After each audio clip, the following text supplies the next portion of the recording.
All right, we should be on. Let me know if you can hear me okay, and welcome to the stream. Hope everyone had a great Christmas.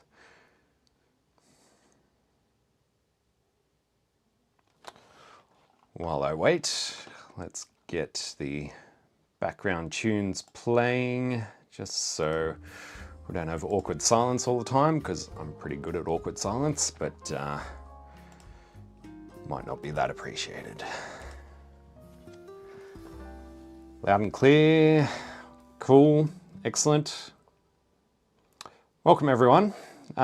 Yes, back with another live stream, another Commodore 64 repair, and yeah, this is obviously the ZIF 64, but the one we're working on today is looking a little bit like this.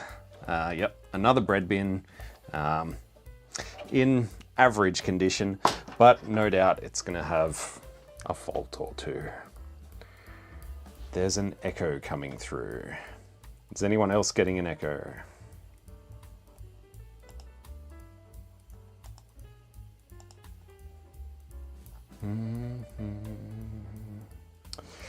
Just making sure that I haven't doubled up on audio inputs. It looks okay.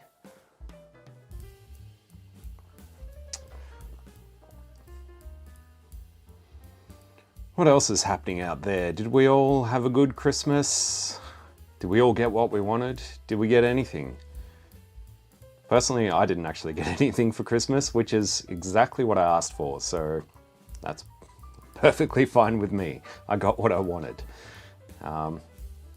It's not a huge thing for me, to be honest.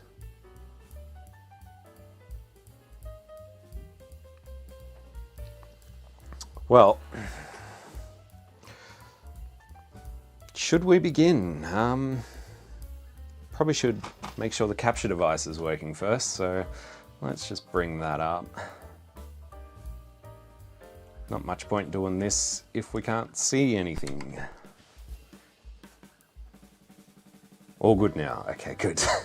Yep, capture device is working. I've got the Easy Flash 3 cartridge in there, so that is all good. Oh, okay. Well, I tell a lie. Are we gonna be able to see this? There you go, there's some socks for you. I did get some socks. Wasn't necessarily a Christmas gift, but it was close enough to Christmas. So yes, technically, I got socks. So, let's move this thing aside. Bring over this one, see what it does. Yeah, place your bets. What's going to be the issue today? Ooh, that port is a bit tight. Let's see. Okay, well, that's actually a good thing. At least there's a VIC-2 in this one, so that's kind of nice. That was the last one we worked on. Didn't even have a VIC-2 in it, so yeah. There you go. Place your bets on that. What could it be? Let me find a screwdriver.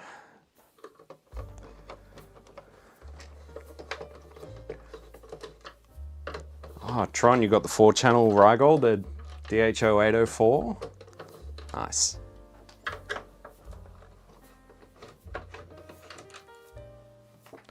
Seeing a lot of PLAs or RAM. I guess that's as good a guess as any.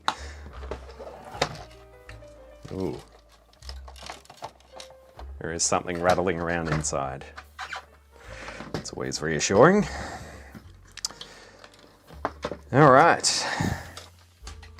We have, let's come in a little bit closer. 25047 revision. Looks like most of the ICs are from 84.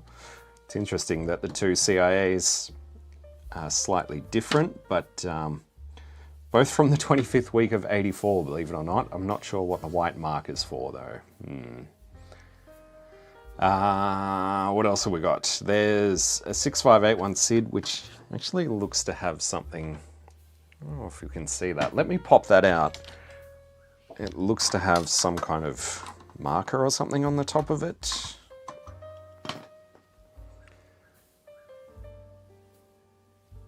I think there's an X on it.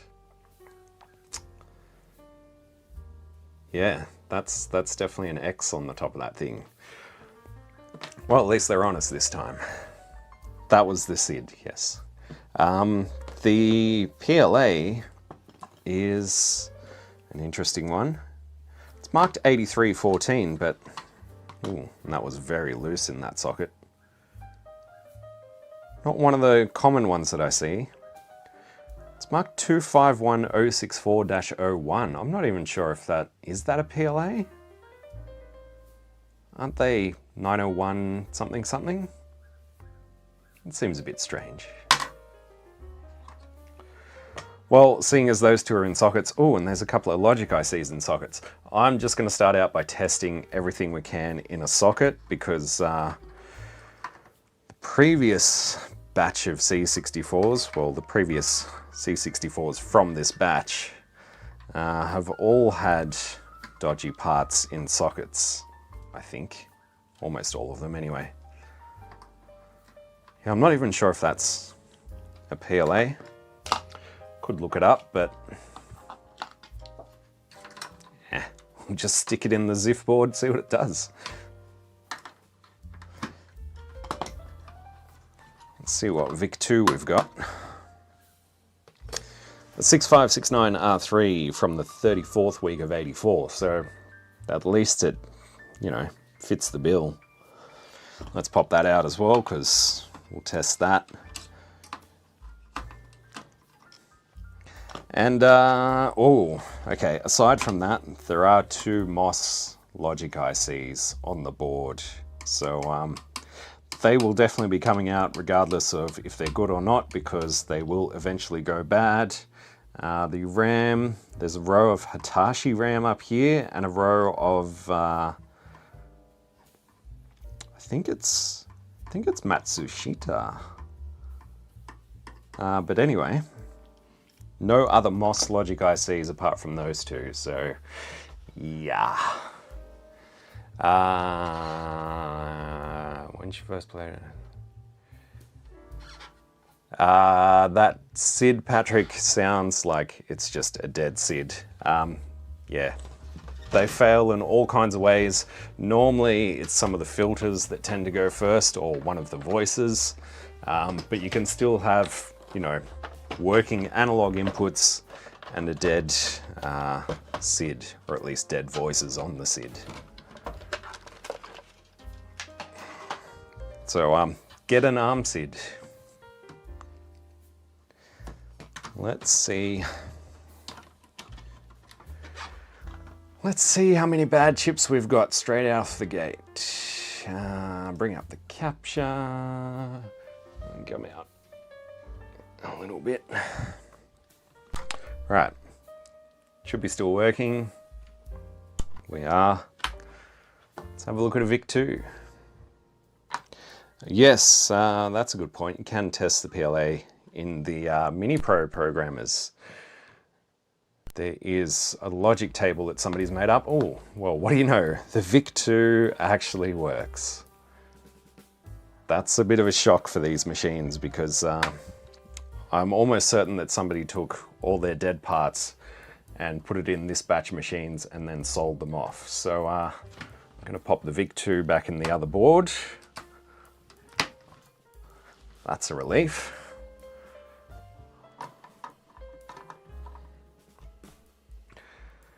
Let us, oh, I didn't power off the machine, how rude. Yeah, the, see what this thing is doing? That is the RetroTink 5X. It does weird things sometimes. I know why it does it. Well, I know what causes it, but why it behaves like that, I don't know. Ask Mike Chi, I guess. Let's have a look at the old SID. See if we get anything from it. Somehow doubt it. Let me just shut that up for a second. Gonna need keyboard. Let's see what this SID does, if anything.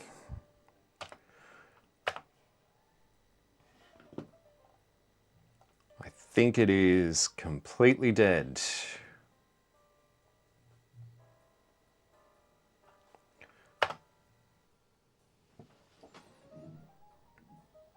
Yep, that's it. There's nothing coming out of that, or unless I just can't hear it. But yeah, I think that is definitely busted, and shouldn't be a big surprise with a big X on top of it. What you gonna do? Don't mix up the SID and PLA. I will try my best not to. That's how I killed the ARM SID the first time. That's another story. Oh, it is a PLA and it appears to work as a PLA. Neat. Okay. That's also a bit of a surprise. So far we've got a dead SID, but we already knew that. Pop the PLA back in the other board. That socket, the PLA socket on the other board is very loose. I'm gonna have to change that either way.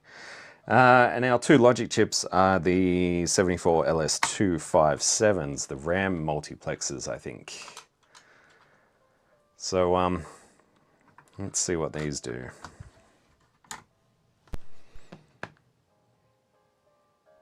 They appear to work. At least one of them does.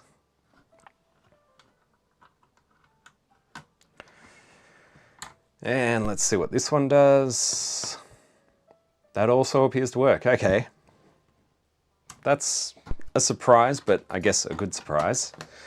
At least we don't have a board just full of bad chips this time. Let's get these out. We know they're good. Put this thing aside. Let's just have that background music going and we can get rid of the capture device. So we know that we've got, in theory, a good PLA. I'm not sure about the socket on it, but we definitely have these two MOS logic ICs, which are almost certainly bad. So let's whip this board out. I think we just go for broke and just desolder both the two logic ICs and the PLA socket, so I can replace that as well, and take it from there.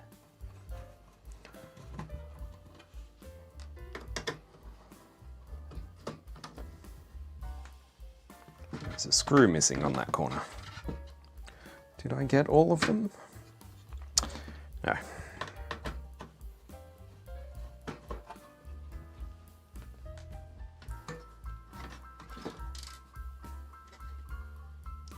There's a bit of a standoff there. Must have been what was rattling around before. All right. Yeah, I mean, that just lifts straight out. That socket's gone. And in fact, that's kind of funny. This corner pin here, looks like it's still in there, but it's been like pushed in. So yeah, that's definitely going to cause trouble. Let's get this stuff out, warm up the desoldering gun, and begin. An early non-MOS PLA. Yeah, it's still marked Commodore, so I don't know if MOS made it or if somebody else made it for Commodore and just branded it for Commodore. Yeah, from the 14th week of 83. Still seems to work though, which is nice.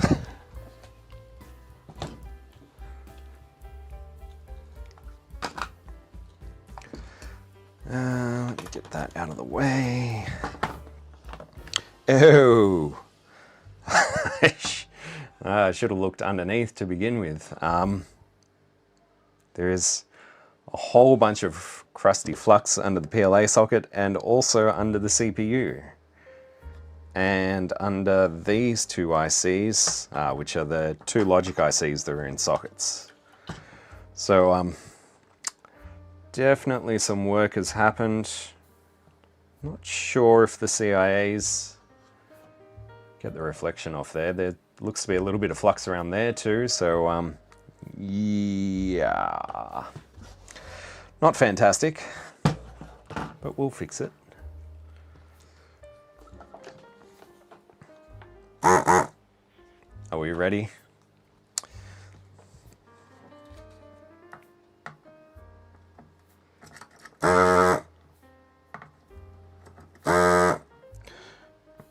And that one on the corner has a missing pad. Well, this is a good sign.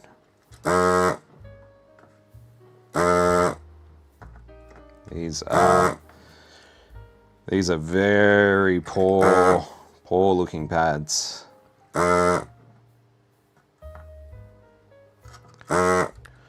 Oh, that one's gone.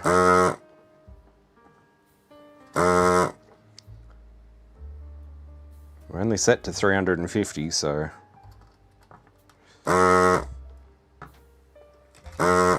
it's not me, I swear. Oh, this is a horror show. We'll take a closer look in a second. It is not good. Oh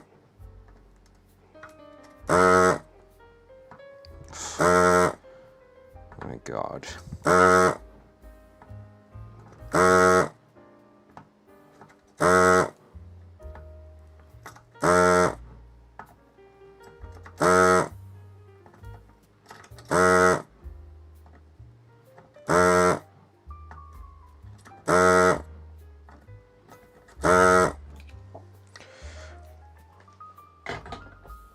That's not good.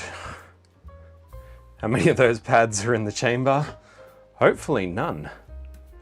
They usually get stuck on the end if you end up lifting a pad. That's as zoomed in as I can get, but just looking around I can see 1, 2, 3, 4, at least 4 pads are missing. And I definitely would have noticed one of them being sucked up. Oh look, here's some more pads. Or at least just some excess solder. This socket is crusty as well. I think somebody just reused this socket, like took it from another board and then stuck it in this one. I don't know why you'd bother. The top side doesn't look too shabby though. It's not too bad.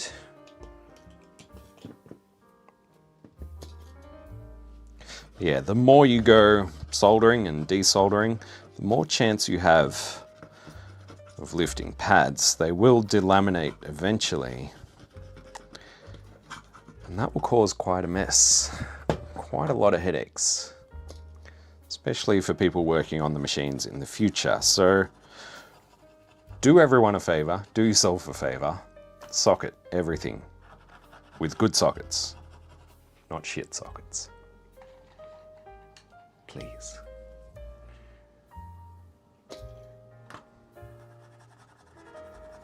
Yeah, this is not cool.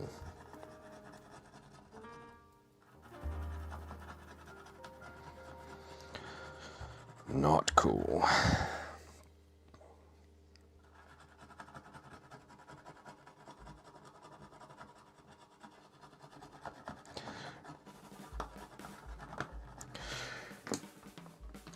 That's enough for now. So yes, we have 1, 2, 3, 4, 5, 6 pads missing. But looking at those, none of them are connected on the bottom side. So we're actually okay here. And I can see there is still, like, the through-hole plating is still there. So that's not such a big deal. We'll still have something for the solder to grab onto. Yeah, usually if the iron's too hot, then you're going to lose pads, which is why you always want to keep it as low as possible. Like the desoldering gun, I normally have that at 350 degrees, which is basically its lowest setting. And soldering iron is currently set to 320. So yeah, always try and use as least amount of heat as possible. Obviously, certain jobs are going to require more heat when you're soldering to big ground planes or whatever. What am I looking for? Sockets. Get a socket in this thing first, and then we'll take care of that MOS logic. 28 pin.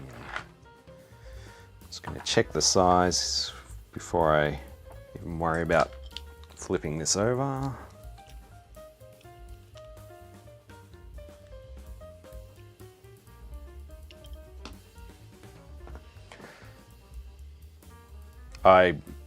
I always avoid machine pin sockets.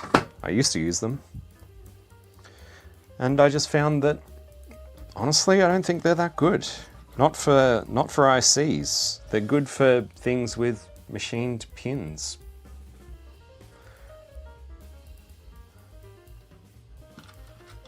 At least in my humble opinion.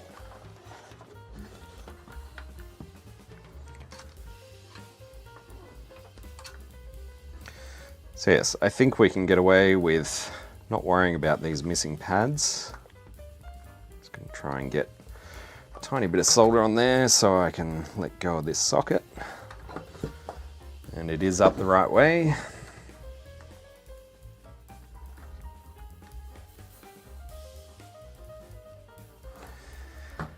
All right. So the ones with the missing pads, if we just flow a little bit of extra solder in there, it should get sucked into the hole, wicked into the hole, you know, capillary action, whatever you want to call it.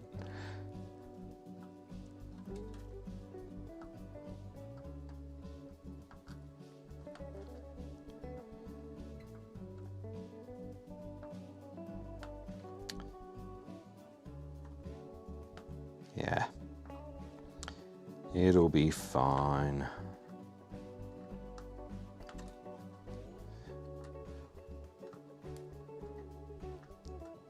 It might not end up better than factory, but it'll be enough to survive for many years to come.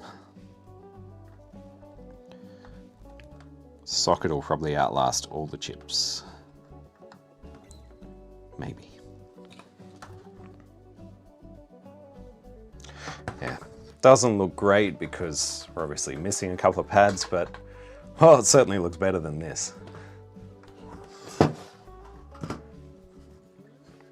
Right, that socket is in. I'm going to throw the PLA back in there before I forget.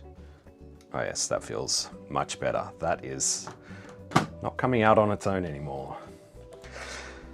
Let's get these MOS logic ICs out. Just gonna mark these. So it's that one and that one.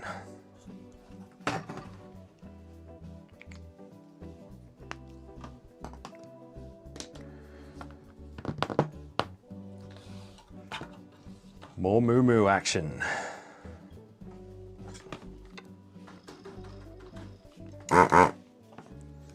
Let's do it.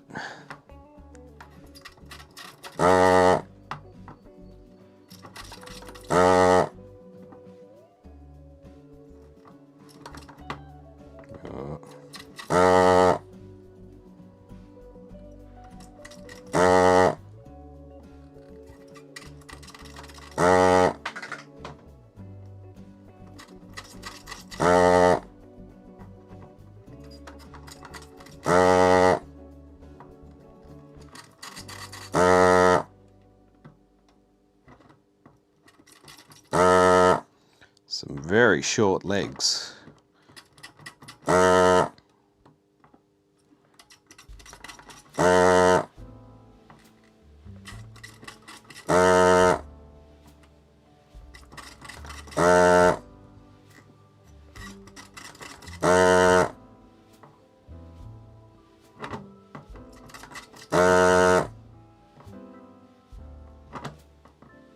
Very short.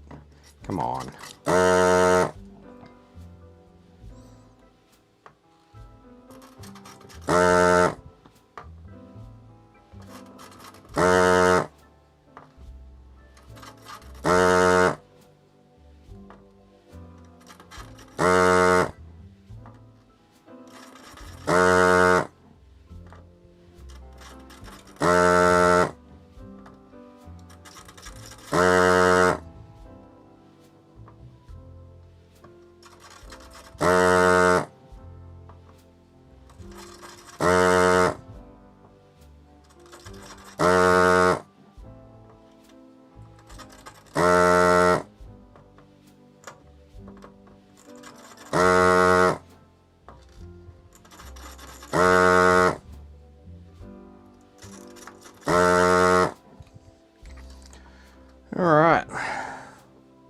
Let's see how that went. I think this corner pin is going to give us trouble.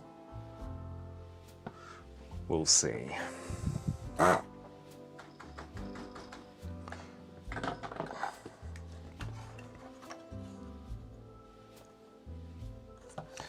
that one there. That's no good.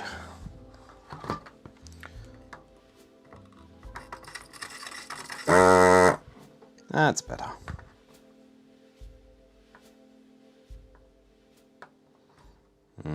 Yeah, don't like that corner pin.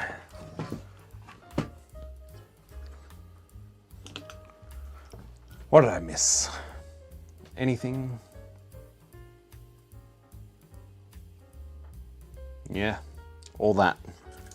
All that and more. I'm just going to gently lever up on these, see if they're free. They are certainly not. Might have to go hot air for this one. This one looks free. I'm surprised.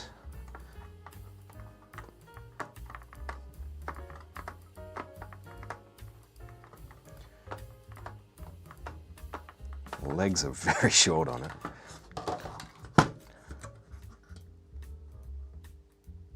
Oh yeah, it's moving.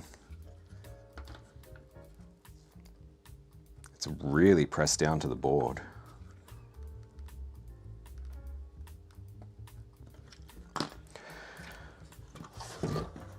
It's moving, but it's not moving. We go on the hot air.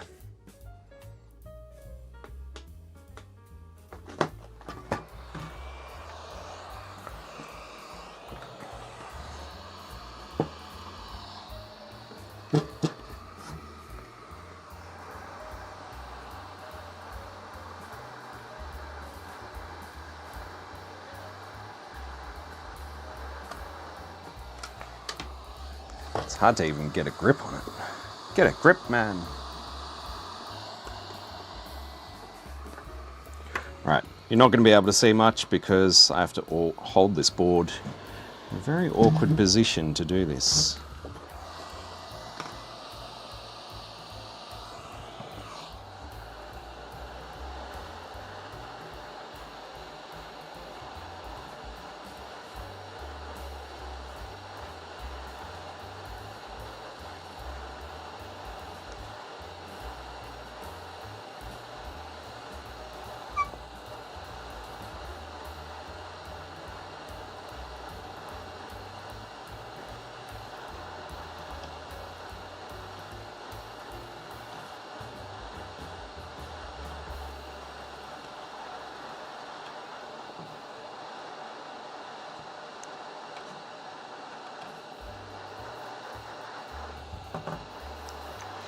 It's almost out.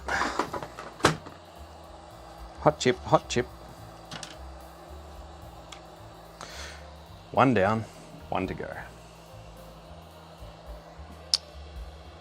Yeah, this one's going to put up a bit more of a fight. I might see if I can. If I can just get something in there.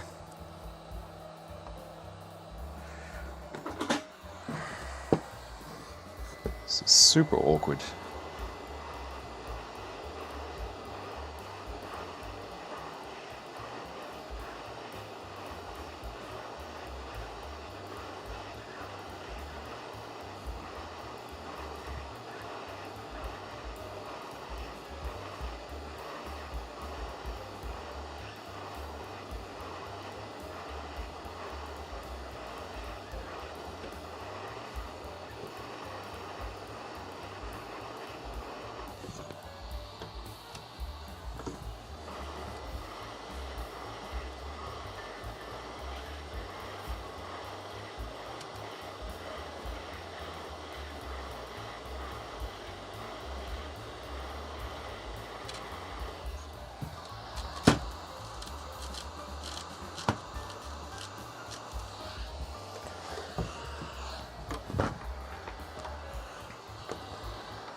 super awkward.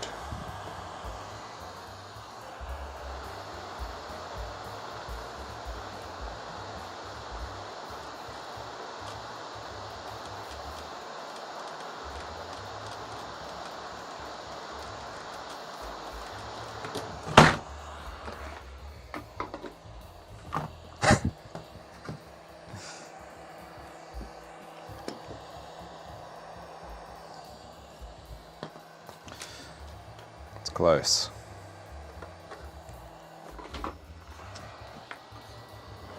Hey, Randall.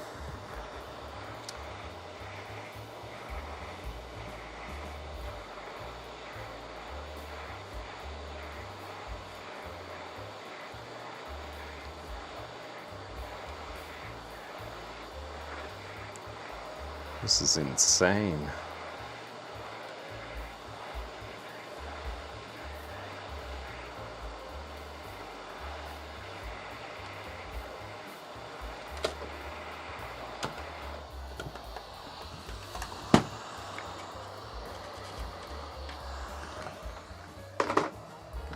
Wow. Pads are intact.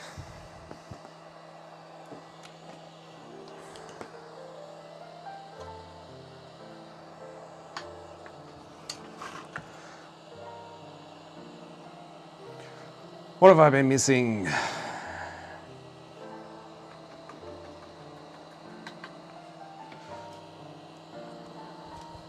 Not much by the looks of it.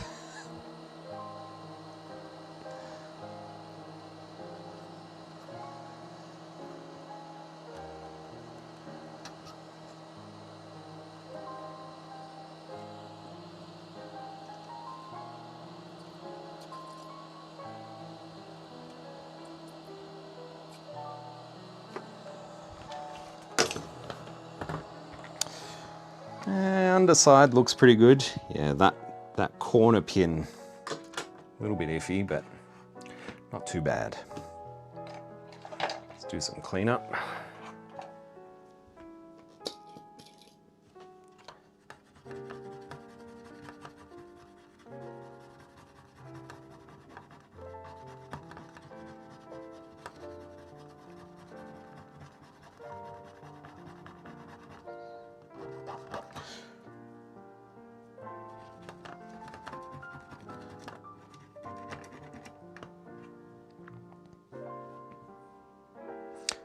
My Q-tip just self-destructed. That's a bit rude. So, what do we think? Is it just going to be these MOS logic ICs? Was it the dodgy PLA socket? Or is it something else?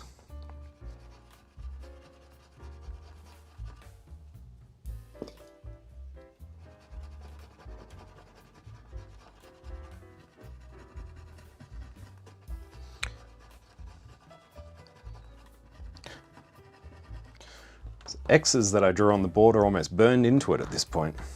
That's fine. Ew. Clean the top side too. Ew.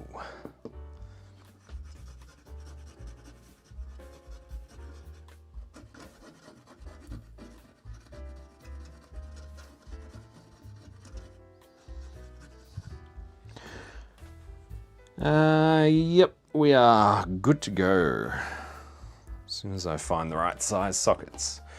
Why is this? I think that, so this camera is just the laptop camera, and I think it must have some kind of auto exposure because things get very bright once I look away for a minute.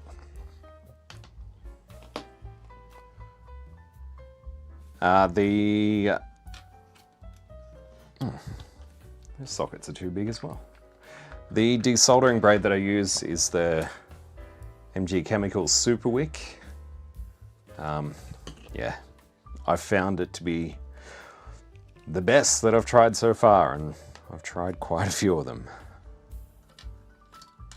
I'm still picking up sockets that are too big. Where are my little sockets? And the solder that I use is the Kester,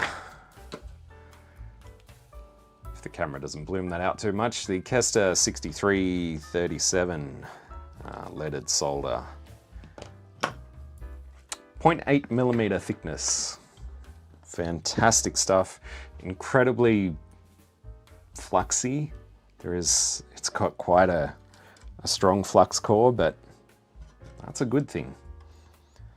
Just means you might have to do a little bit of cleanup if flux really bothers you that much. And to be honest, like most of the time, I'm not too concerned about a bit of flux here and there, but well, that's why I'm getting confused with sockets, because they're two different size ICs. I'm not that concerned about leftover flux. And a lot of the time, trying to get that stuff off is more trouble than it's worth. My God. Of all the sockets that I've got here, I think I can find the size that I need. All right, that's the size. Yes, make sure the sockets go the right way up. That is a good idea. I just bent a couple of pins on this one, poor thing.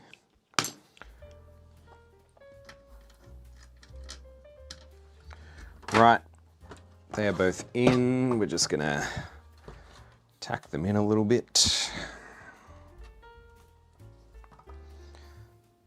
Sure, that'll do right there.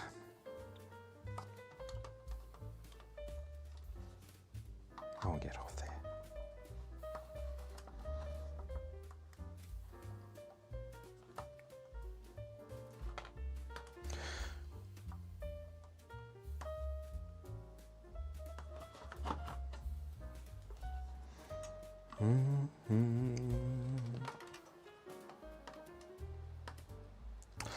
Let's just focus on one to begin with.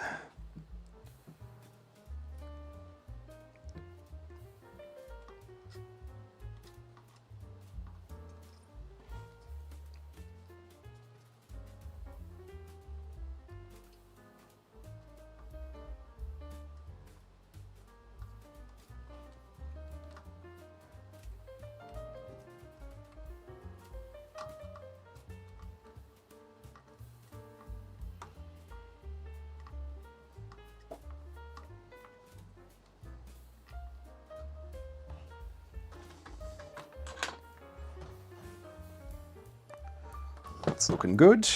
Where'd that other socket go?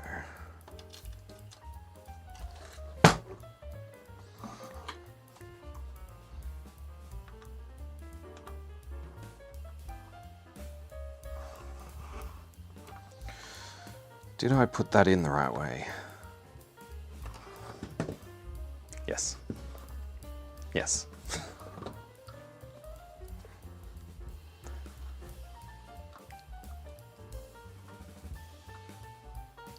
So I was awake very early this morning. Our cat decided it was time to be sick at 6 a.m. So I was awakened to the sound of a cat meowing very oddly. He does a sort of like, I don't feel so good. And then, of course, tried to throw up on the carpet. Luckily, I managed to drag him out to the tiles before he vomited everywhere. And that was my start to the morning, my start to the day. So I'm a little bit out of it at the moment. Could use a little more sleep. What are we going to do? Let's test out these logic ICs. Can we test out the logic ICs in the other board? Yeah, let's do that first.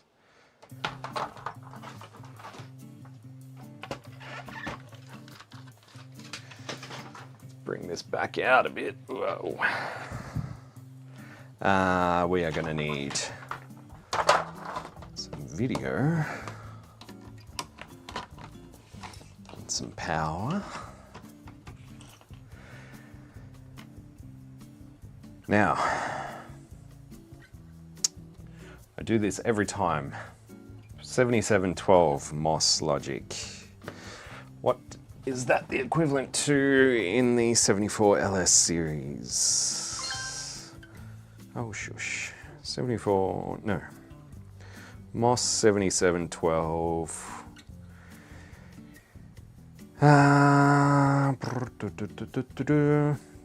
C64 wiki is good for looking up all these MOS logic ICs.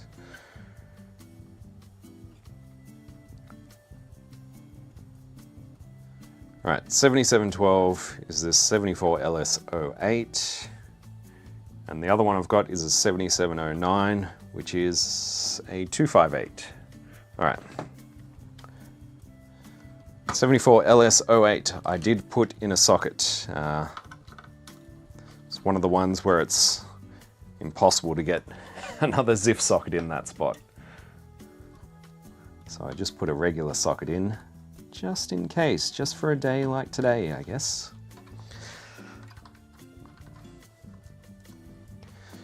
Right, that is in MOS logic number 1. Let's see if it is kaput.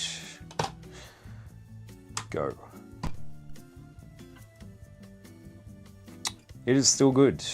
We should take the easy flash out of there, don't really need that. It's still good, but it will be replaced because it will eventually go bad. Let's leave that in. Let's throw in the other one. What was it? 7712, which is a... no. 7709, which is the 258. That is going to be here on this board.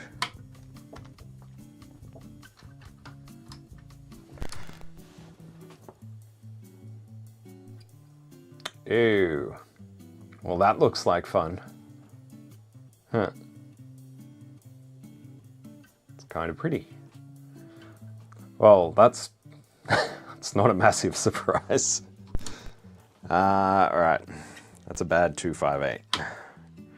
Or MOS 7709. That is bad. Of course, that SID was bad. The other MOS logic is good, but, well, yeah. Let's see if it's good 3 times in a row. Yes, apparently it is. Alright, let me find a 74LS258 and a LS08.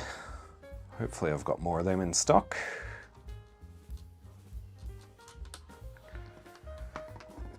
And this IC is destroying my socket. How fucking rude.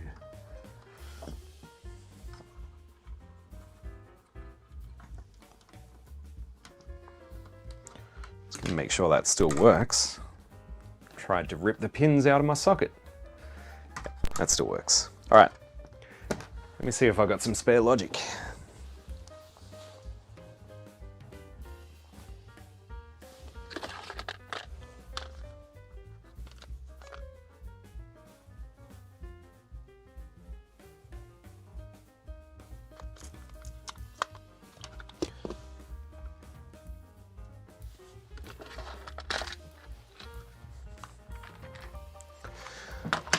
I think we're in luck. LS08. I think some of these, there we go, 258. I thought I put my phone on silent. Shush.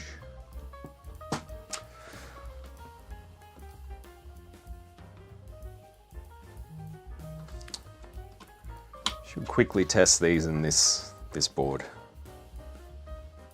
You never know. Okay, that's good. Is this going to destroy my socket again? No.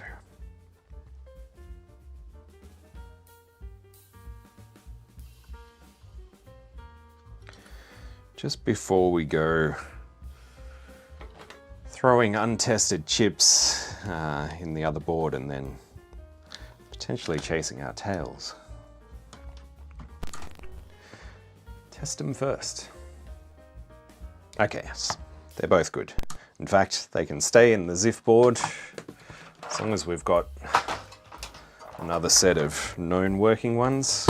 We'll be good to go. Yeah, that's the moss one. It grows. 258 goes in here. It's going to need a straightening.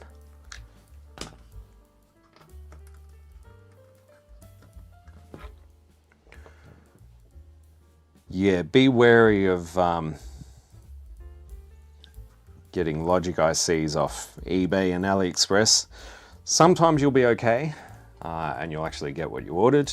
Other times you'll get a HC version or a HCT version rebranded as an LS version, and that can potentially cause issues on things like the Commodore 64, which are expecting TTL logic chips.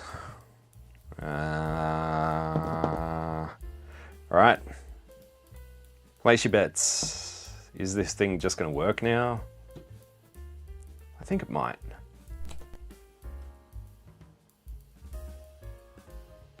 It sure as shit does.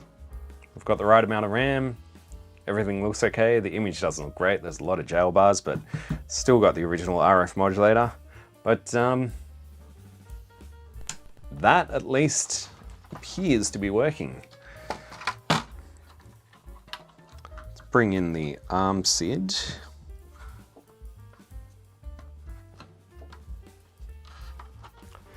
And we'll run some more tests.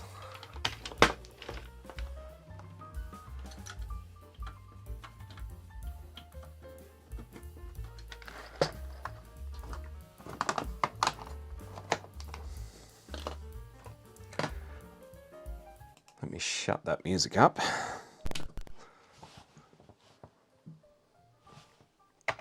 So, we should get sound.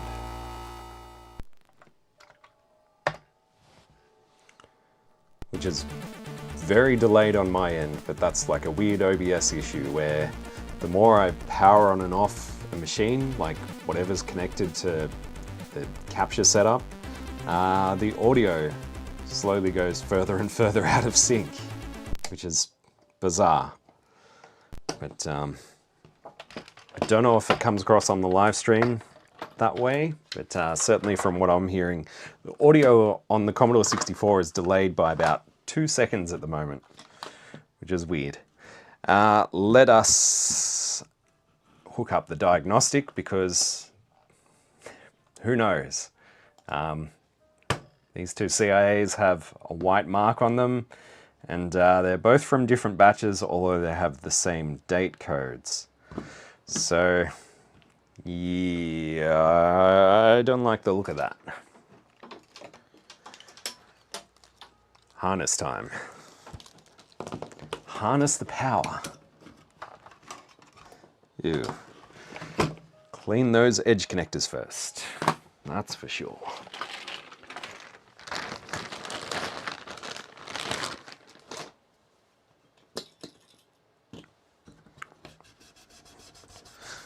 Nothing wrong with using AliExpress, just buyer beware. In fact, from the times that I have had trouble with stuff from AliExpress, as long as I've submitted an issue within the report time frame, like I think it's like 30 days after the order arrives, I've always got a refund. As long as you can actually prove, you know, this is what I ordered and this is what I received and they're not the same things and I'm not happy, you should be able to get a refund out of them. Should. But yeah. The biggest trap I've had is just ordering things off AliExpress and then, you know, they arrive and I put them aside and go to use them 6 months later, and then I realize that, you know, I got duped. Then there's an issue because you ain't getting your money back after that. Gotta remember to test that shit as soon as it arrives, otherwise you're screwed. This is gonna need some pencil eraser action. Pretty dull.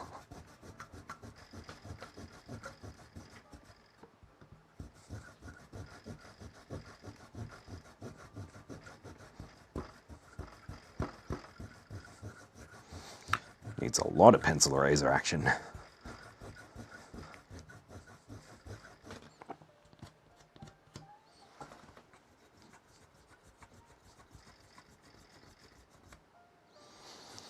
It's looking better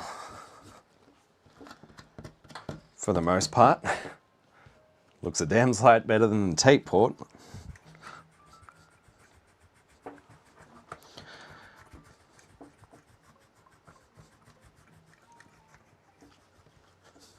Don't mind me. It's not what you're here for, is it? Oh my God.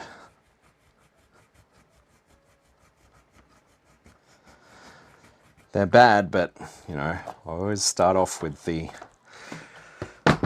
least abrasive method. Just needs a bit more elbow grease. Underside's not so bad, but it's to be expected. Ugh.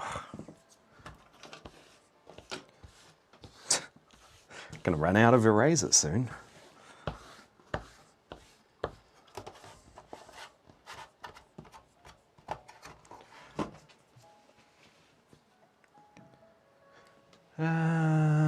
More cleaning swabs, please.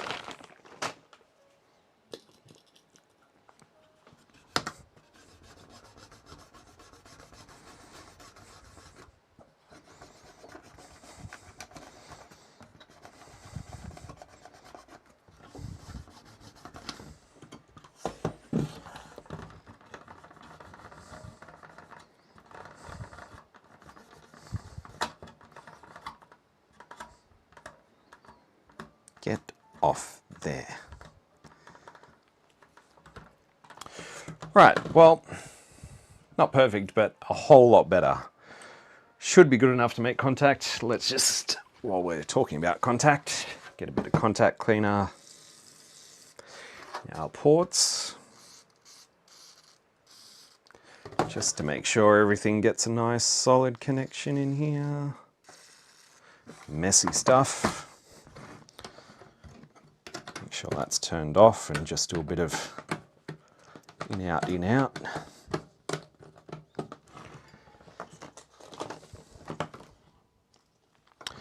Are we going to have a bad CIA or a bad something else?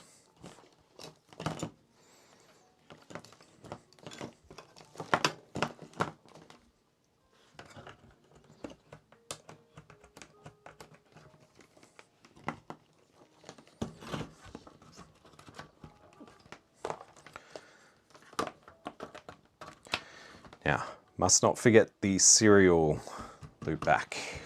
Always put that somewhere silly and then I can't find it. Here it is. A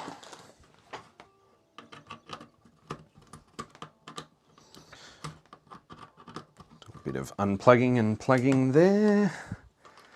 Gonna have our keyboard connector and diagnostic cartridge might help.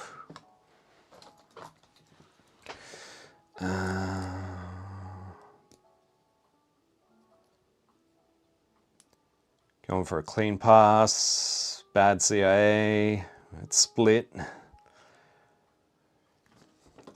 Mixed opinions, we're going to see what happens in a second though. I think that is set up for the diagnostic. Better get the capture device back up. In fact, let's come here, you. Bring that out a little bit. Throw it down there just so we can still see the diagnostic harness doing its thing. Oh, yeah, video output usually helps as well. Thank you, Todd.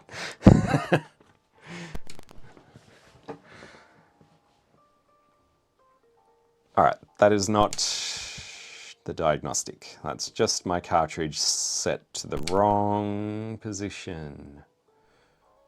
There it is. The Kinsey version. We can even shift that a little bit more over there.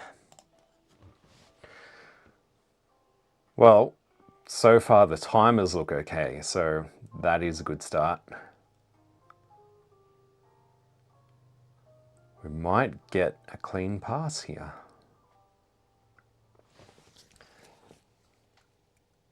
Let's see.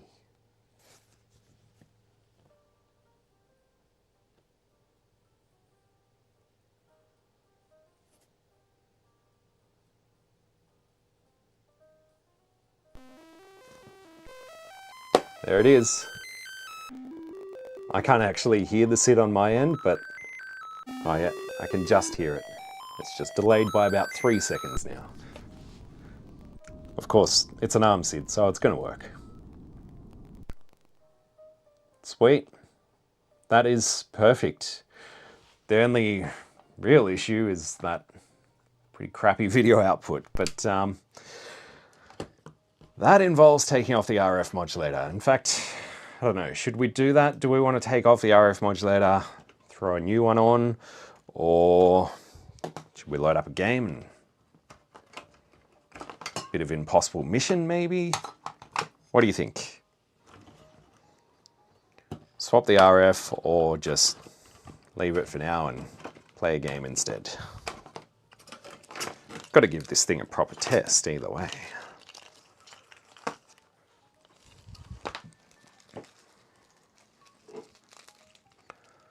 Where is my little hook?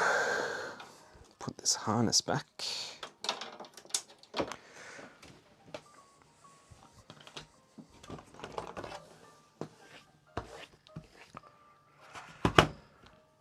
Take off the RF. Okay, let me grab a replacement.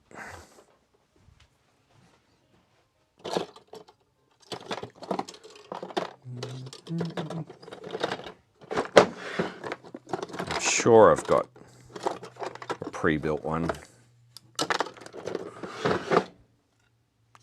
somewhere.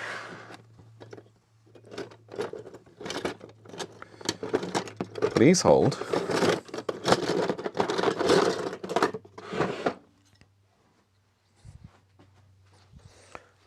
All right. RF replacement version 2, which will be going public very soon. I should leave the ARM SID in there. We're going to need it again.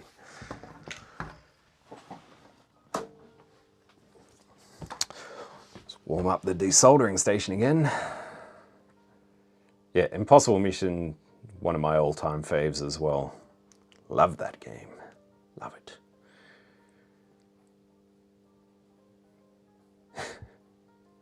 Yeah, the dodgy ARM SID is kind of funny. Somebody said it looked like a Spectrum with the little transistor on top. That's did they do that on the ULA for some reason? I'm not that familiar with ZX Spectrums and bodges that they have.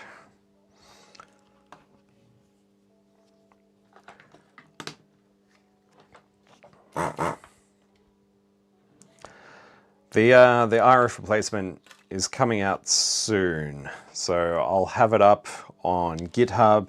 You'll also be able to order it directly from PCBWay, and I'll also be selling pre-made versions. I'm currently in the middle of setting up a Tindy store, so that will be coming soon. Just for people who don't want to stuff around, you know, ordering all the components and building the boards and all that kind of stuff.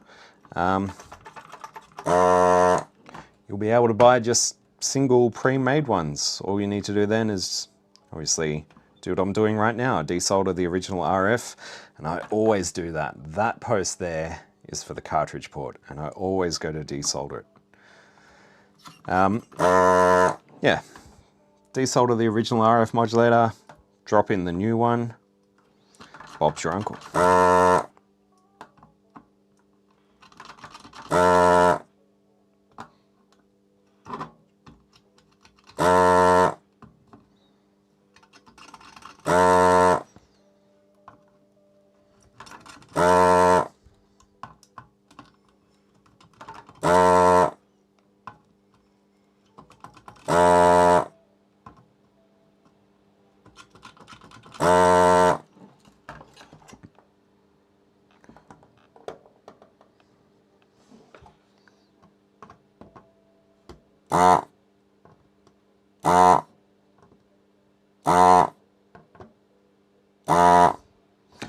Certainly want to take great care taking these things out, because they will put up a fight.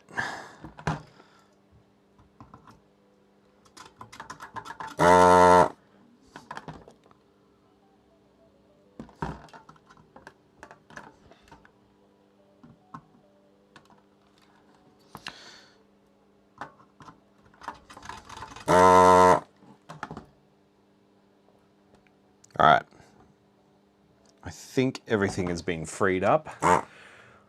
We'll find out.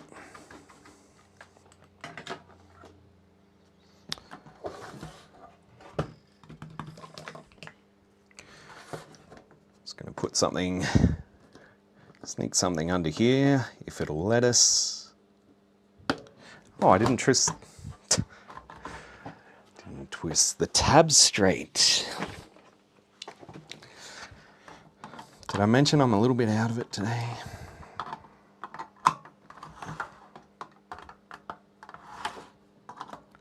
That one's already straight. Ain't gonna come out if you don't do that. All right. It is moving. Let's just make sure. Oh yeah, that was an easy one.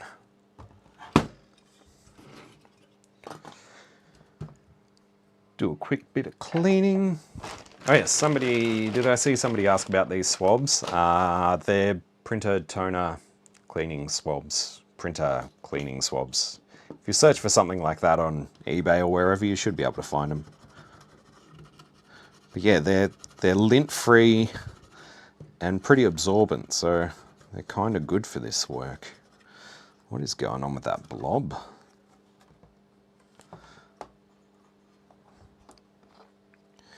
I think that's where the jumper is for the G-PAL or I-PAL standard. I think that's like part of the PAL audio system. And different countries use either G-PAL or I-PAL, and it looks like somebody's put a giant blob of solder over it. That's not really going to affect us because we're not going to have RF output from the replacement anyway, because who needs it really?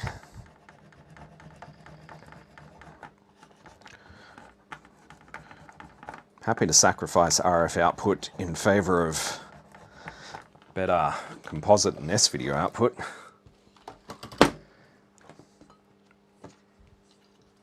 And we have a direct S-video output, and the 3.5 millimeter output doubles as a composite video output, and also an external input for various other mods. But I go into all that in the build video, which will be coming out shortly, along with the public release of these boards. So should be out in the next week or two. But yeah, that's basically what it does. It drops in there. The only tricky part is because the bread bins have a couple of different molds.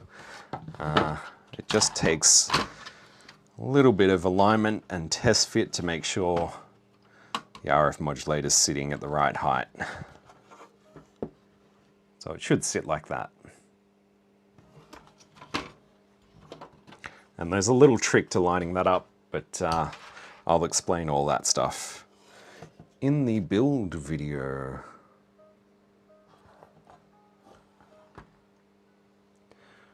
It's currently just sitting in the board, so I should be able to throw a bit of solder on this before it tries to fall out the bottom. Fall out the top. So yeah, you definitely want to do a quick test fit before you solder in all the posts, just to make sure, you know, everything lines up properly. And that includes the top case. Is this the case for this machine? Yes, it is. Ideally, I should put some screws in the main board just to hold it in place, but yeah, there you go. Both ports are accessible, no issues there.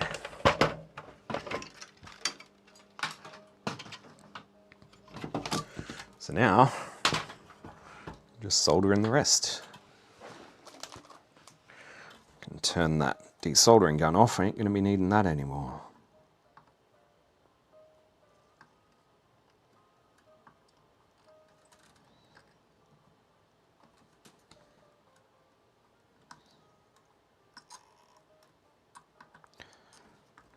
The posts on this side are almost flush with the board.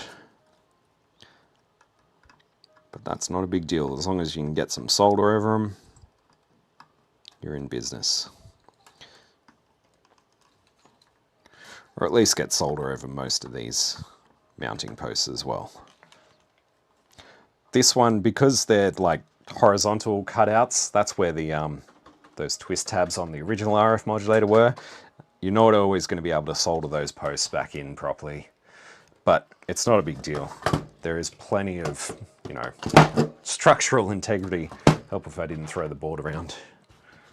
So yeah, don't worry too much if you can't get them in, but again, I will go through all of that stuff in the RF modulator build video for version 2. So let's plug this in. It may look, in fact, don't even need that anymore. It may look a little bit funky when I first power this on, and that's because a little quirk with Commodore's RF modulator design, and it greatly affects the retrotink. So if you were here before when I turned the machine on the first time or the second time, the screen went completely white and then slowly faded back into the correct contrast. Yeah, that's to do with a little quirk with the original RF modulator, and also the RetroTink 5X really accentuates that. No, exaggerates that. Anyway, let's power this on. It may look really bright at first, but we will fix that, no problem. So yeah, at the moment, it looks fairly average. Not that different from before. There's something we can do for that though. Let me bring this up a little bit further. I should have got some before shots, but never mind. So yeah, it doesn't look great at the moment. See if I can get this in shot. So you can see there is this little trim pot here, and this works wonders.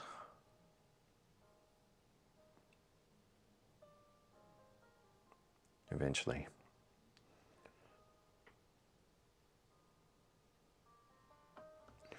Oh yeah, this VIC2 needs quite a bit of adjustment, doesn't it? So two things are happening. First of all, the white part of the box underneath where the Easy Flash text is, if I just turn this all the way back up, you can see that that blooms out and you can no longer see the little yellow dots in between that white area. If I turn it back down, you can see those yellow dots reappear. So that's part of what this trim pot adjusts. It's basically adjusting the luma to sync ratio. So the board outputs 1 volt peak to peak as luma and sync, which is the standard. But Commodore didn't really tweak their RF modulators so they output the standard 300 millivolts sync and 700 millivolts luma value. They just kind of used a fixed value resistor, which doesn't suit every VIC-2. In fact, pretty much need to make this adjustment for all VIC-2s if you want to get the best possible output from this. So it affects the white levels, but it also has an effect on jail bars as well. So they will get better or worse depending on where I have this set. I think that's a decent spot from what I can see. I'm looking at this on a pretty small screen though, so I can probably tweak that even more. But yes, that is part of how this RF replacement works. It allows you to adjust certain things that you can't do with the original RF modulator, and well, it also has a bunch of extra filtering that the original RF modulator does not. So the benefits are kind of twofold.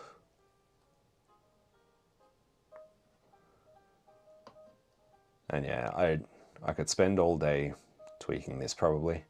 I'd really need to look at this on bigger screen than what I am at the moment to see how good it's actually looking. I think it looks okay though. Anyway.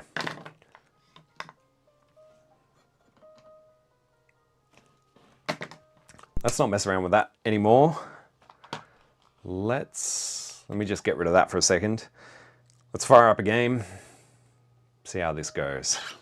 So yes, currently this is providing just mono audio output from the ARM SID, but it can be switched. There is a little switch up here to change that to composite video and audio, and also an external input for those people who have, say, the Luma code, or if you have dual SIDs, you can also hook up dual SIDs to this RF replacement and then just get a direct stereo output.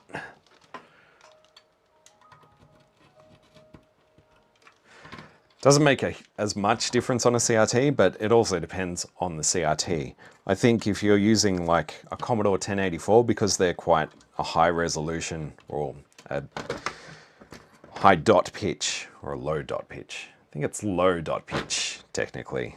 You probably will notice a difference. On a normal CRT, just like a consumer set, you may not see it unless you're really looking. But yeah, certainly on a 1084 or something similar, like a PVM, you're probably going to see a difference.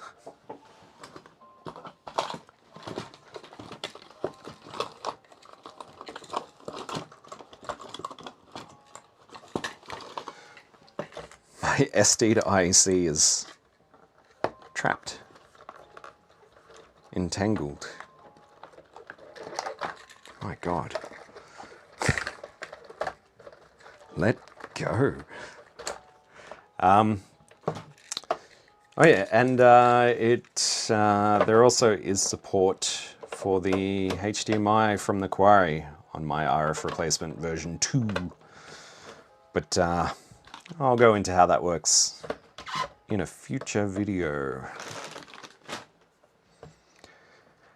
Gonna need a joystick.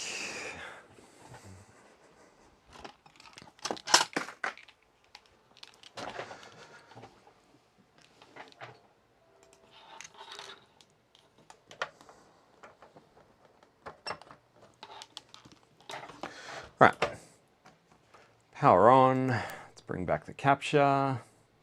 It looks, yeah, okay, let's just move it over.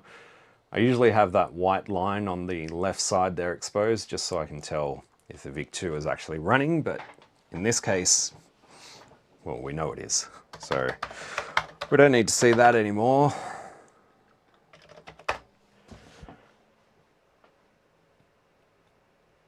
Let's see.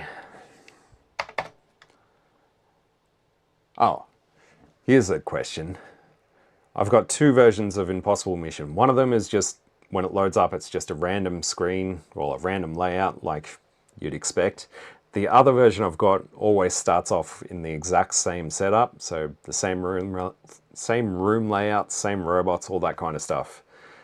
So I can get through that one pretty quick because I have most of it memorized. But what would you prefer? Do you want to see the random layout impossible mission, or do you want to see the one that I pretty much know where everything is, and I can almost speed run it?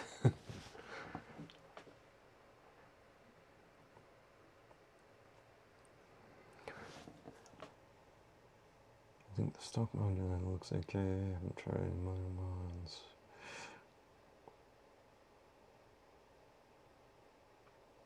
Oh yeah, is that Jay Stonian? Is that what he goes by?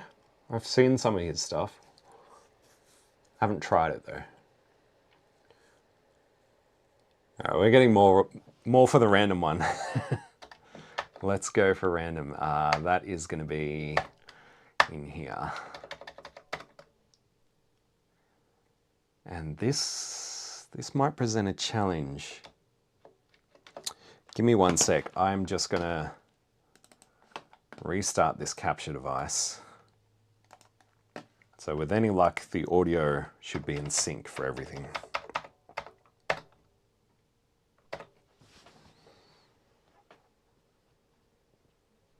We'll do the speedrun version another time. Gives me a chance to get more practice on it.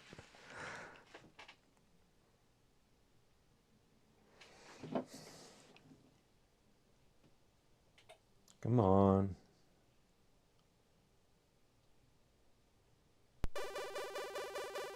All right, yeah, I think the audio is in sync. It is. I'm just going to boost up my volume. Hopefully we won't get too much of an echo.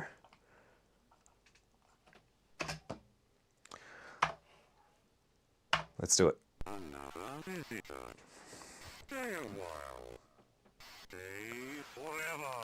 So yeah, completely random layout.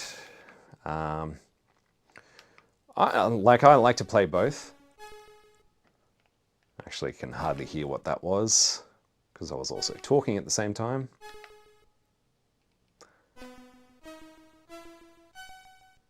It almost seems too easy. There is a little bit of a lag.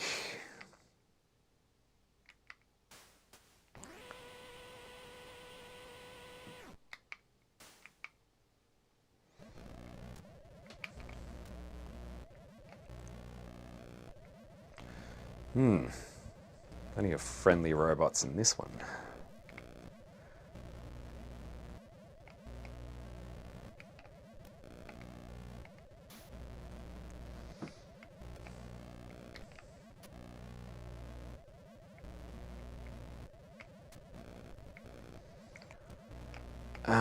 Go up.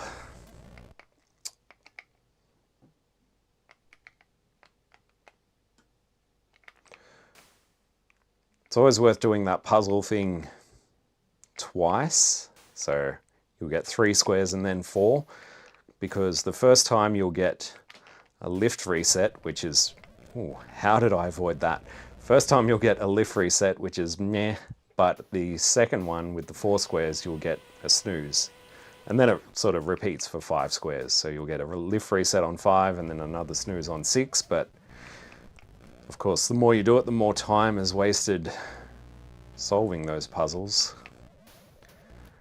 And the less chance you have of getting a top score. Go a little bit faster. Here we go. That's annoying. So, looks like I am going to be using one of the lift resets anyway.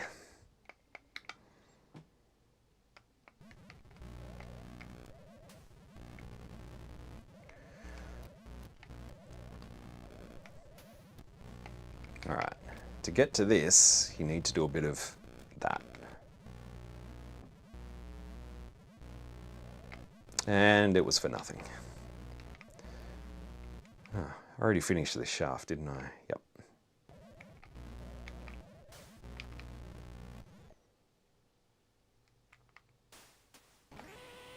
Yeah, the Luma code is amazing for what it can do.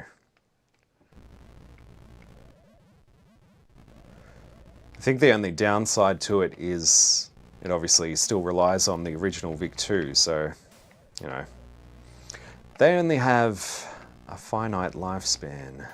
Eventually, they're all going to go kaput. Now, how am I going to get to that typewriter?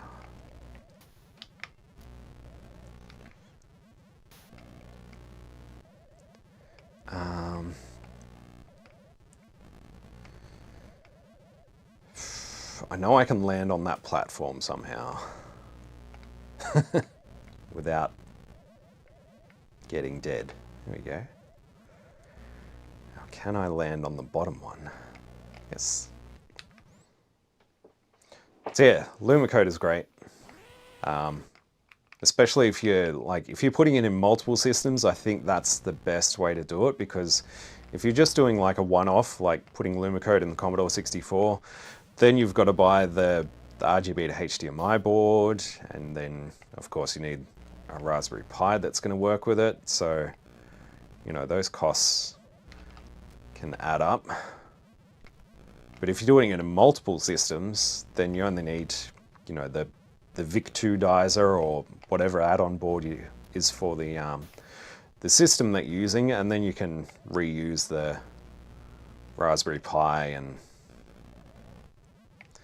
the RGB to HDMI board with, you know, multiple systems.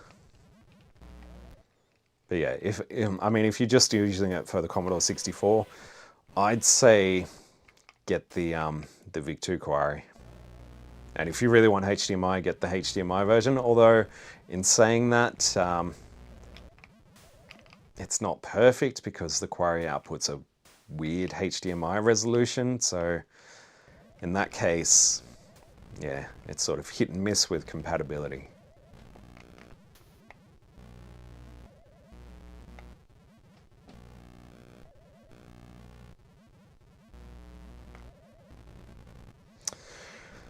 Now, what is the one on the next level gonna do? Yeah, I'm not gonna risk that. Oh, I don't have any snoozes. Okay, we'll come back to this one.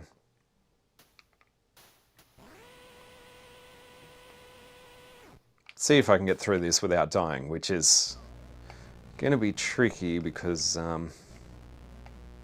yeah. I'm doing this in the little OBS window, which has a little bit of lag, and it's also very juddery. I think it's only capturing at 25 frames per second, which it's probably capturing at like 30 or something random. So movement is very, very poor.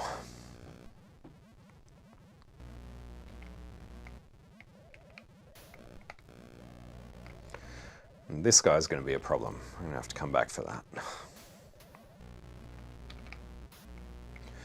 Unless I picked up one. No, I haven't.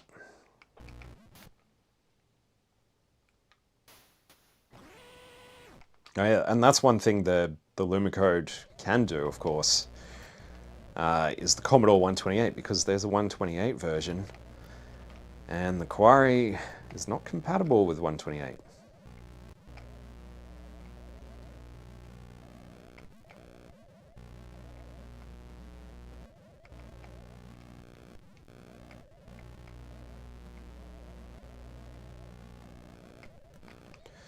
Alright, let's get this guy over the other side. Stops trying to kill me. I think, yeah, I don't know if Randy's distributing the Quarries himself anymore. I think he's handed everything over to is it Video Game Perfection to distribute and sell the Quarry, so I think you have to buy them from there at this moment.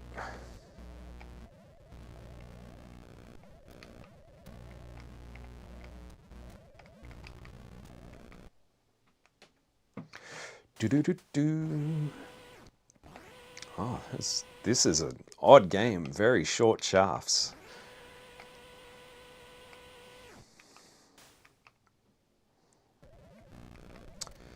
Yeah, not messing with those guys yet.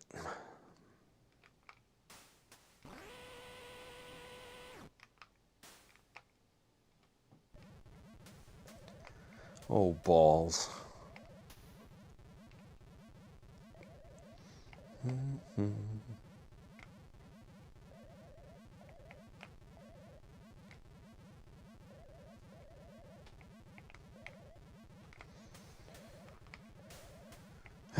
Come over here. Here we go.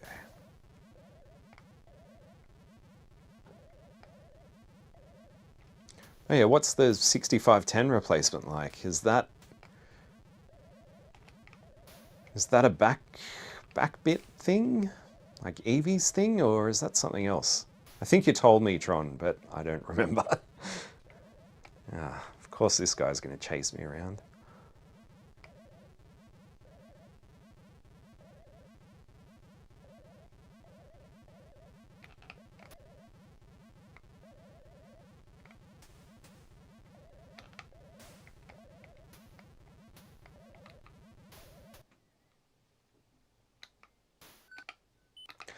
I still don't have any snoozes. This is crazy.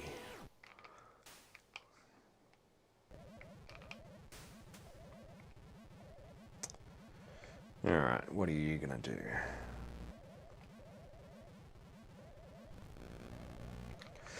Alright, a little bit of planning.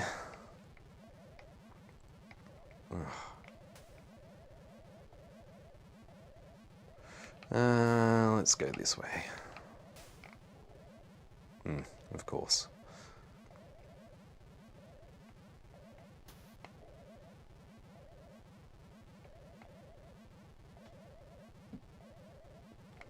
Oh, piss off.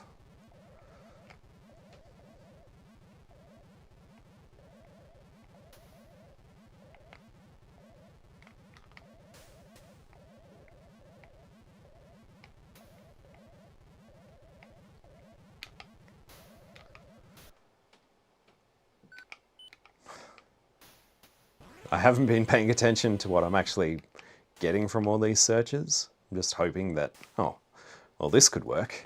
I need to get closer so I can hear it.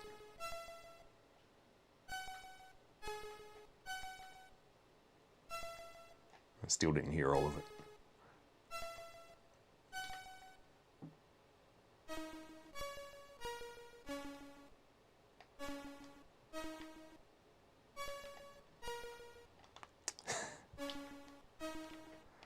I can only just sort of hear it. All right, with that out of the way, let's go back up here. Search this stuff. So I'm not going to mess with these guys.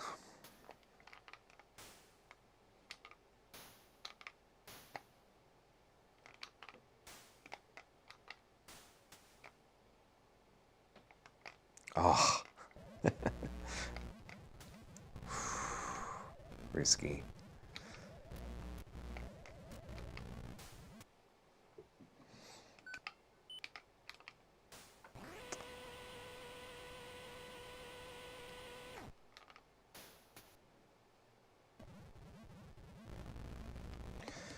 What are you two gonna do?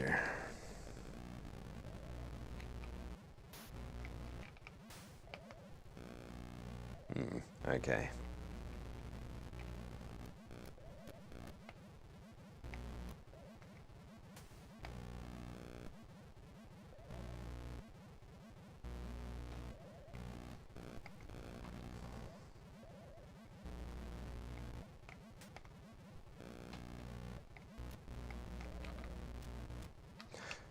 So yeah, I think somebody else did a 6502 to 6510 adapter a while back and just used some, might have just been some off-the-shelf logic to create the extra stuff that the 6510 has.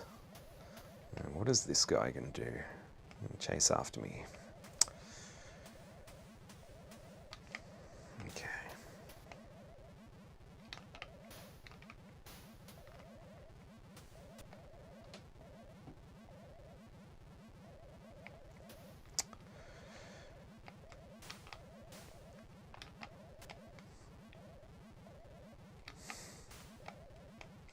Leave me alone. Shit, shit, shit.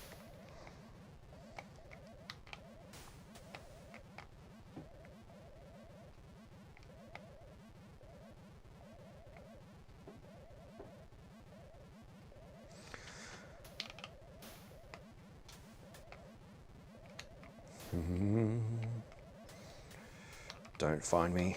Ugh.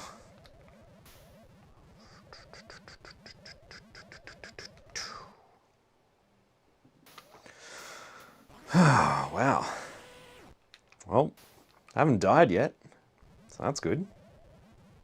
Why was that ball stuck there? That's not supposed to happen. It's random.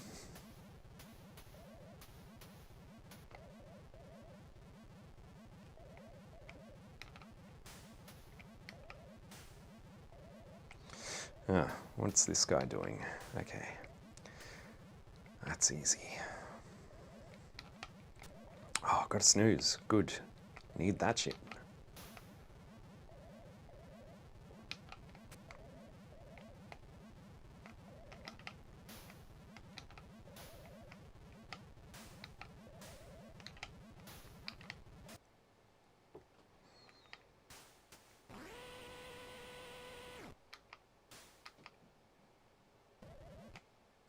Okay. Come back to all that. What did I leave behind? It was this room.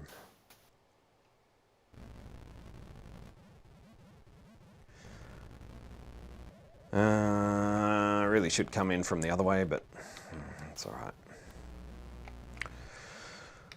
Make this work somehow. Just got to be quick.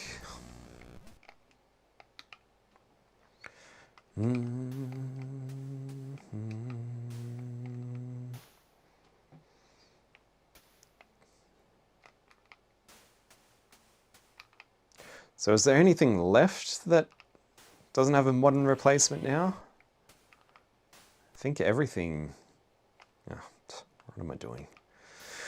I should just go down to this bottom room.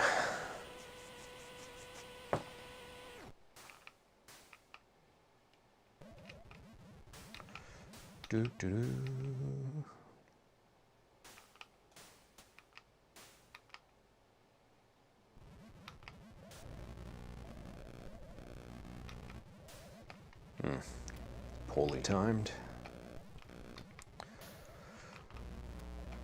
It's almost like you have to do a little dance with some of these robots, you know?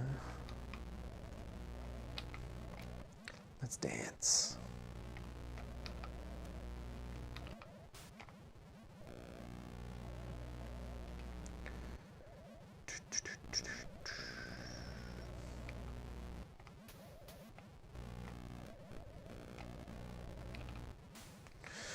Dance with this guy. Go back with this one.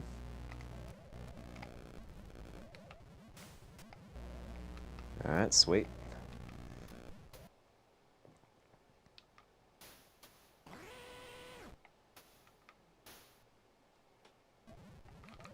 My favorite room. It's almost just like a bonus room. You just collect as much as you can and leave. A lot of puzzle pieces in this one. Ooh, and a snooze. Sweet. And some nothing.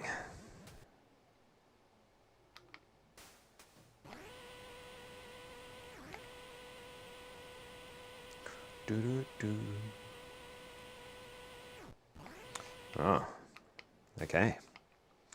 That's it for the green shaft. Ooh, the end room. What are you guys doing? That's not very nice.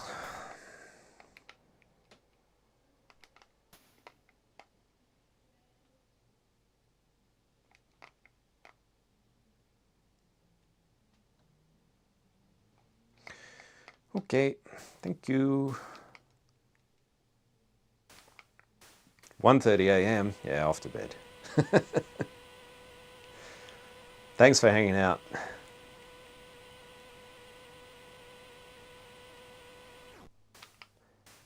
Oh yeah, Impossible Mission 3 is coming.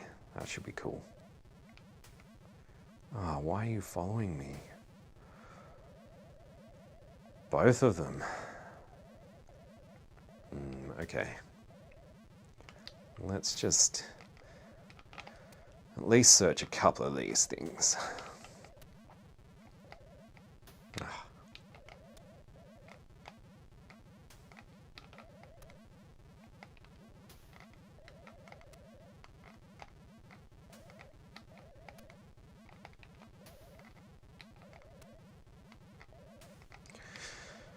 All right, that should buy us enough time to snooze the rest.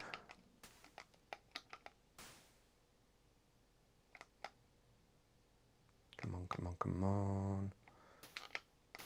Ah, I knew I was going to stuff that up. No. Get me out of here. Ooh, I stuffed that up. I stuffed that up badly because I don't know if the other guy's going to zap me. I haven't died yet, so I don't want to die now. Crap. I'm not sure of the best way out of this room now.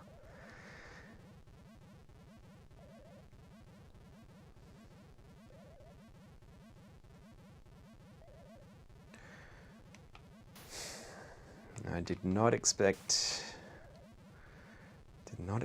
that. I'm hoping that if I take a run off this ledge, that I'll land on that second platform. But I've never had to do it before. Oh, he would have zapped me too, the bastard. I've still got another snooze, so it's got to be done. Ooh, I almost stuffed that up too. Oh dear. Oh God.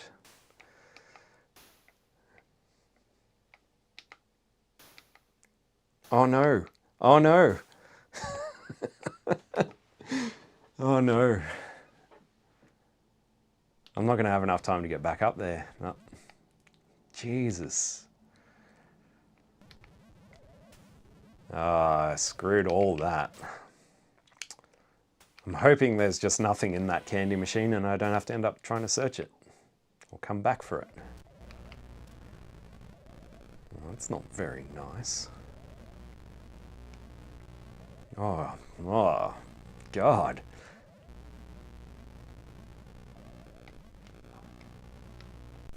Oh no, I knew that was too soon. Oh well, not getting through this one without dying.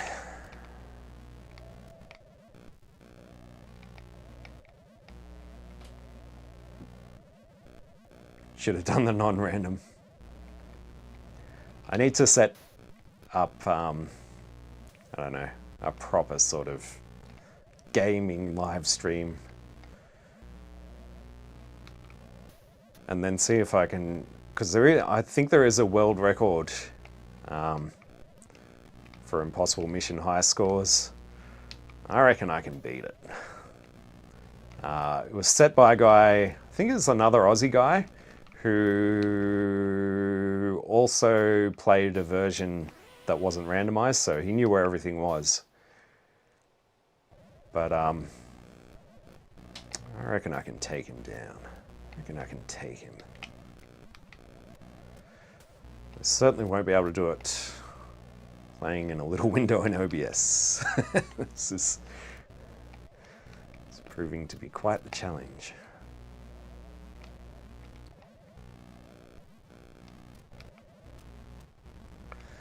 What am I going to do with this?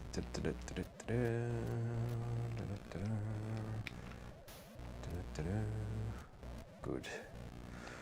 That's what I wanted.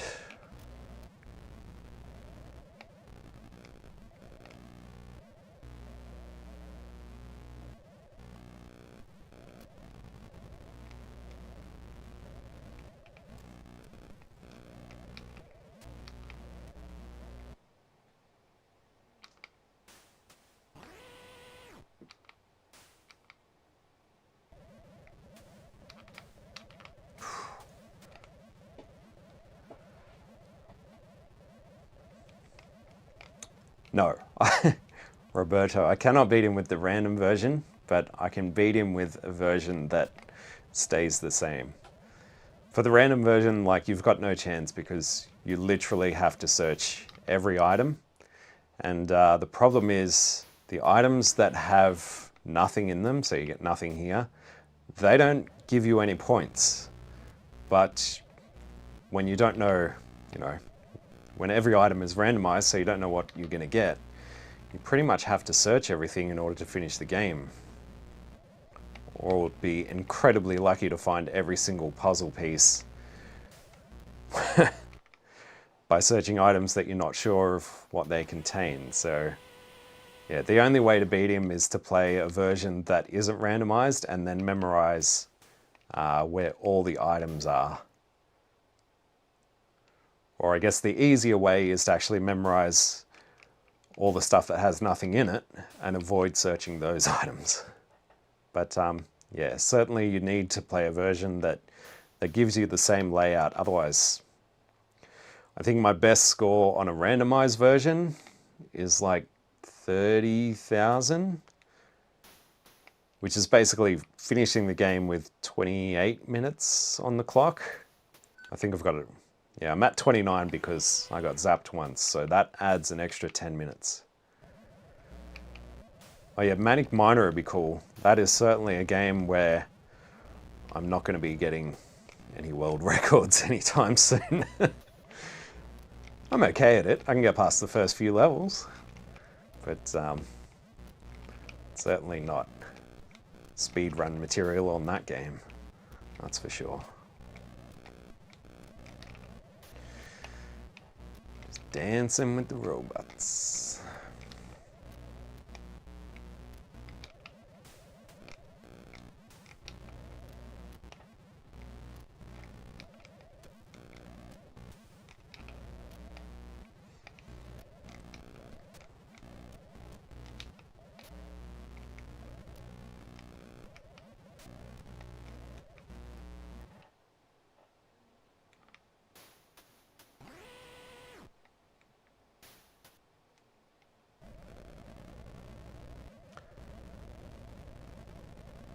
Scott, I could preserve software if I come across anything that hasn't already been archived, then yeah, sure. But to be honest, the most of the stuff that I've got is just Commodore 64 pirated discs. I don't think anyone wants them. Original, like I have a few original game carts, but yeah, nothing unique, unfortunately. Nothing that hasn't already been dumped. What am I doing in this room?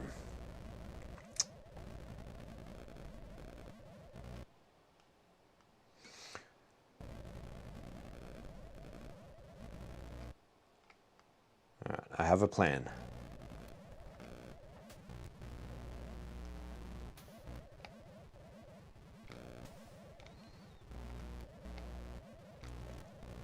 Lots of the Aussie Soft stuff. Yeah, I think the only Aussie Soft disc that I've got is the one that came with like the Commodore Pro Pack, and it's like a bunch of random utilities and pretty average games. I'm sure there's already a copy of that out there. If not, I'll happily upload a copy for sure.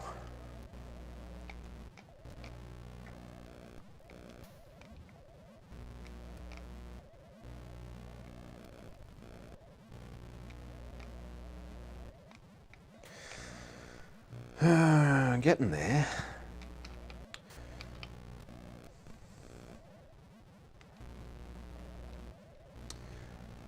There's a good amount of waiting in this game too.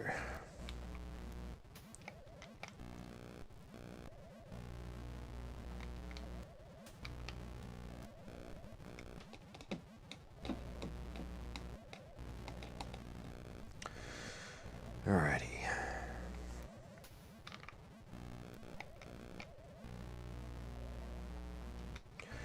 Now, can I time this right? Probably not.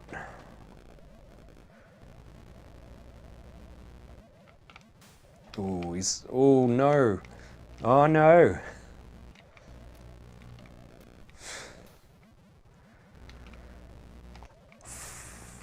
flip.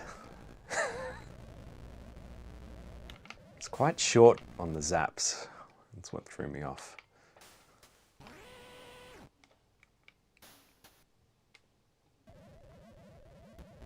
This room always sucks. It's almost guaranteed you need to use a snooze. At least somewhere in this room. Getting a lot of nothing out of this room too, which is pretty annoying. Alright.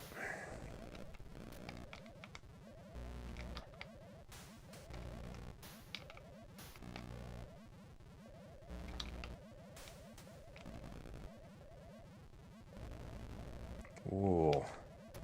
Yeah, floods. Floods are shit. The whole world is messed up at the moment. So much flooding everywhere. Like volcanoes erupting. Ah, we've certainly screwed the planet.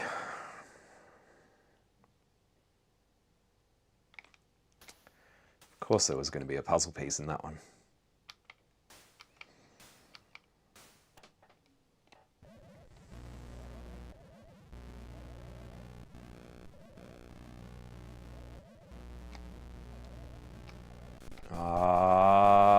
Why did I do that?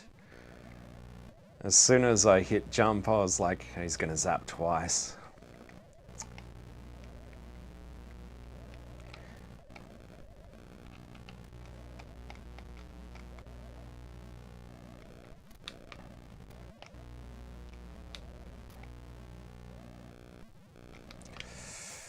Oh, I was worried he was gonna do that. Somehow he just missed me. Oh. Oh, I've got 3 snoozes. I always tend to save them up and then don't use them when I should. And take risks instead. I'll have to go back to that holy room with all the holes in the floor and make sure there's nothing in there. I do not own a wizard. Or any other Dick Smith machines for that matter. I know Lurch had one, and I'm not sure if he still does, because he cleared out a lot of stuff. But yeah, I think he did a video on it. Maybe. Did he? I don't know. Pretty sure he did. And I'm pretty sure I watched it and went, yeah, I never used one of them, never had one, never knew anyone who had one, so I've got no nostalgia for the wizard, apart from it being cool and Australian. But yeah, I know zero about them, to be honest.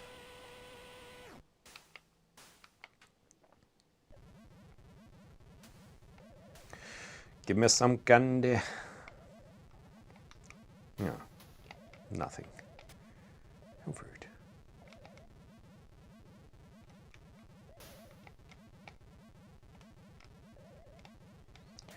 Yeah, I'm sure they're probably crazy expensive. Even in Australia, they're probably crazy expensive.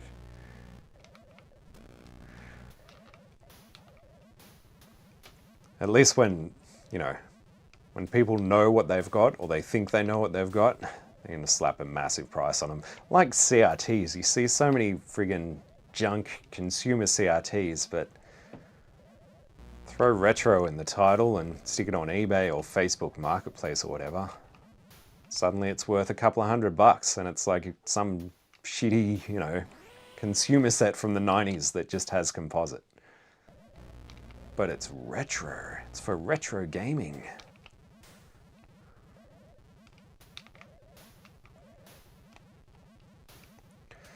Oh, we're almost there. Can't be too many rooms left. And then it's just the puzzle to solve. At least this room's being nice to me. Everything is nice and slow. It's almost like an Eagles song in here. Just taking it easy.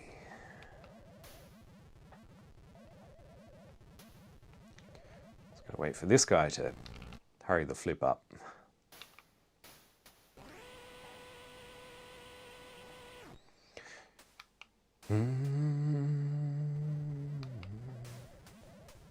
Oh shit, I did not expect that.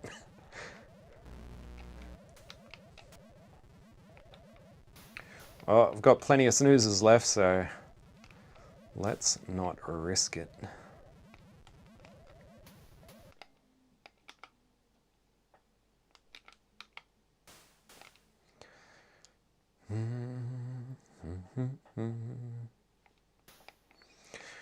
For a whole bunch of nothing. Oh, it's a bit slow there.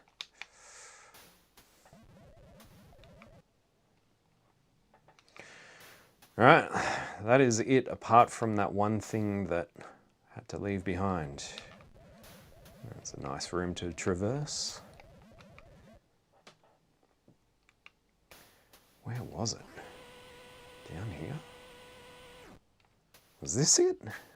Or was it back up the top? Oh, this was it. All right. Third time's a charm, huh?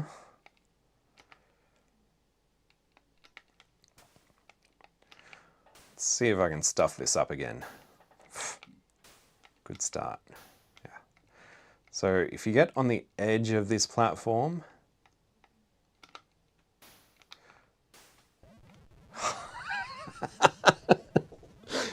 oh God, what am I doing?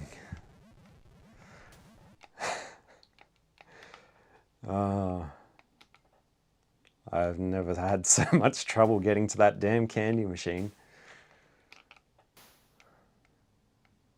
That's it. And then back one. There it is. There is another way to get to that, but I don't remember exactly how. That was close. And was there nothing in there? I think there was nothing in there. That's pretty shit. I don't remember where the exit room is. Was it that one? No, must have been the one up the top. Now all we need to do is figure out the puzzle. I'm going to do something I should have done ages ago. Actually turn the sound up on my end. Now I can kind of hear everything. See, I died twice and I've been taking it pretty slow, so lost 20 minutes just from dying. Oh, okay. That seems pretty obvious. And then potentially that one. I'm just going to make a copy of that. Maybe that's not it. No, that's not it. It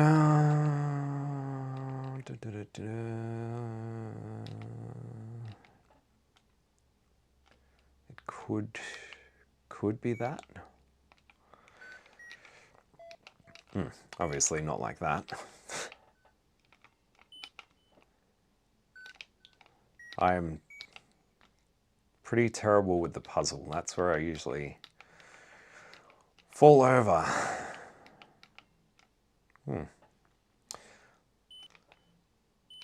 Especially when there's multiple, different bits that fit together that don't form the right solution. That really stuffs me up. Okay, let's clear all that.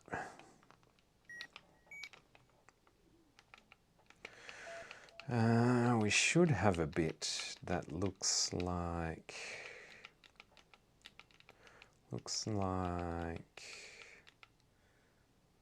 that.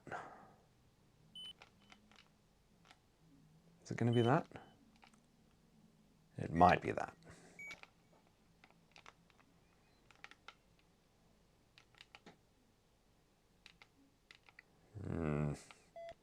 Looks kind of messed up. I might have stuffed that one up. Might have been something else that was supposed to go in there. Oh, is that going to work?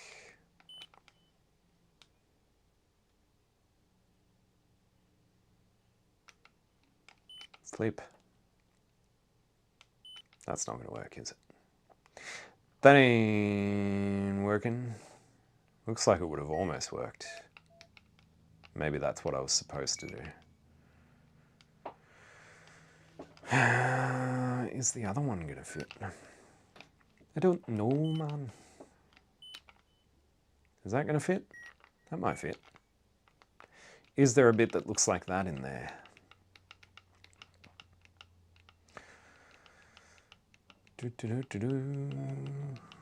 I don't think there is. I'm pretty sure I searched everything, so I should have all the puzzle pieces. It's not that, is it? We already did that. Stuffed that up somewhere. Yeah, you basically, the idea is to get 4 pieces to fit together to fill a solid block, and that will usually give you a letter of the password, which is displayed down the bottom of the screen. So I think there's 9 letters in the password, which means you need to fill in a total of 30, well, there's a total of 36 pieces. So that'll form 9 solid blocks. But sometimes there are multiple different pieces that'll fit together. So you'll think you'll be on the right track. And it's not till you've filled out most of the pieces that you realize that you've got something wrong. There is an undo button which takes the last piece or your last movement back, but if you go further than that, you pretty much just have to start again. Start by trying to form the solid block again. So yeah, can be a bit painful, and again, just like the rest of the game, this part is somewhat randomized. I think there are only a certain amount of puzzle, like different puzzle solutions. So the puzzles will form, as I said, a 9-letter password, and I think there's about 6 different passwords in the game. But I don't know if the puzzle pieces are the same based on the password that you get out of it. That's not going to fit, is it? So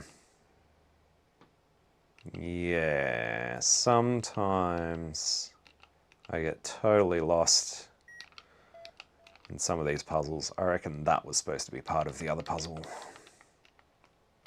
Or was it supposed to be that?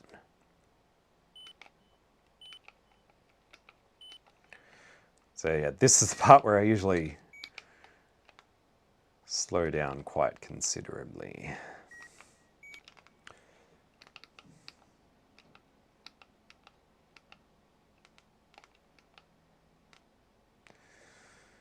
Is that going to fit in there?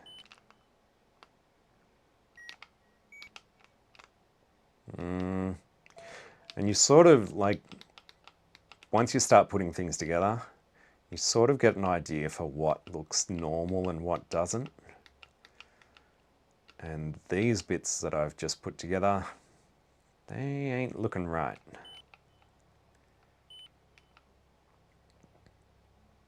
Yeah, I think I've stuffed all this up. I really should start again. Ideally, it's best to focus on the ones that seem the most obvious. There's one machine that we're currently using that was fixed in this live stream, and then we got distracted with Impossible Mission because it must be done. It must be played. Is that the right one for that? It looks a bit weird too. Yeah. I reckon I stuffed that up. I think... Which way is it going to go? Is that going to fit in there? No, that's not going to fit in there. I was thinking that piece would fit in here backwards, or flip the other way, but it's not. It could be that.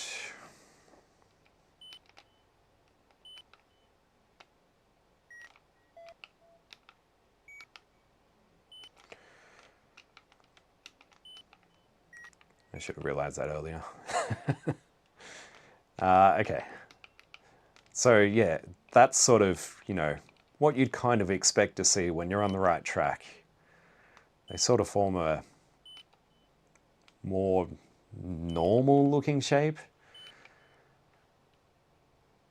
And when you're doing it wrong, they tend to form, you know, just kind of like a weird mess.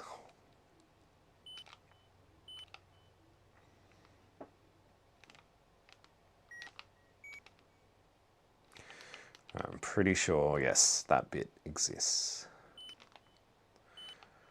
Oh, that took way too long to solve one piece.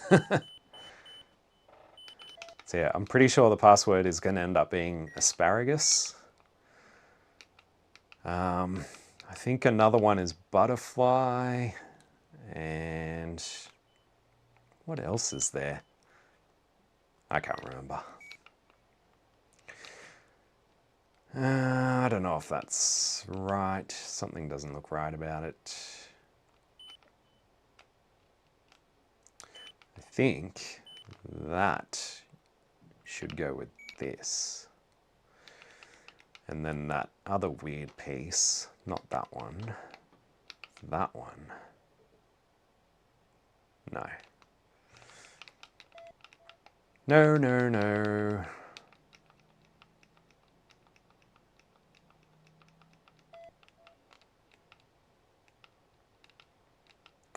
Doesn't look right. I really should stop messing around with these particular pieces. Let's go with that, which should fit. Oh, is it going to fit that? Should fit that.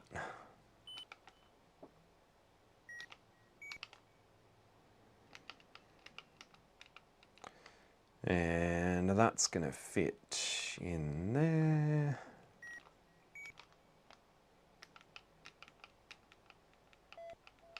Where's the rest of it? Is that it? No, that's what I just put in. There it is.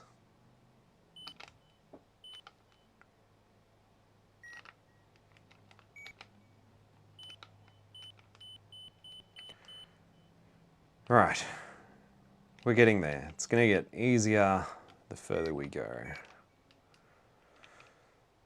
So I think that is going to fit in with maybe that blue one.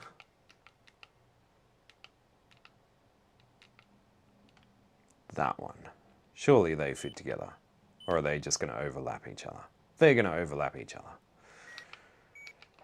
See, and that's, these two pieces is probably where you can come unstuck, because no doubt they both share similar pieces to get the solution. If you stick the wrong one in the wrong... Stick the wrong ones together, what am I trying to say? Stick the wrong ones together and, you know, you'll have to start over. This is not working, is it? Why do I keep trying that? It's the definition of insanity, isn't it? I reckon that it's going to fit there. And yeah, I really should just focus on one piece. Because I get distracted by the other stuff, and then I'm like, oh no, let's try and work out the solution for that, and then end up stuffing up both of them.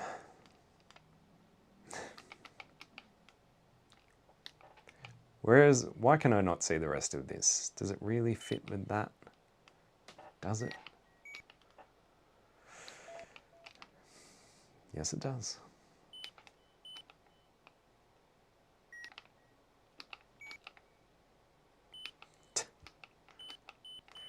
Cannot buy a vowel.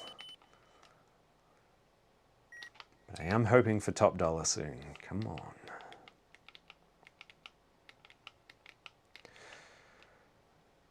Right, surely. Yeah, that looks right. That looks like something you'd expect.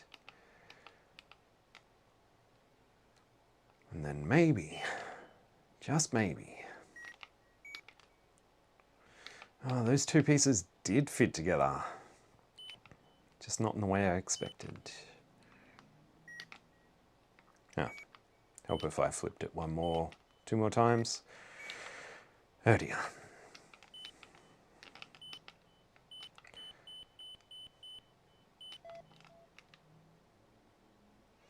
We're almost there.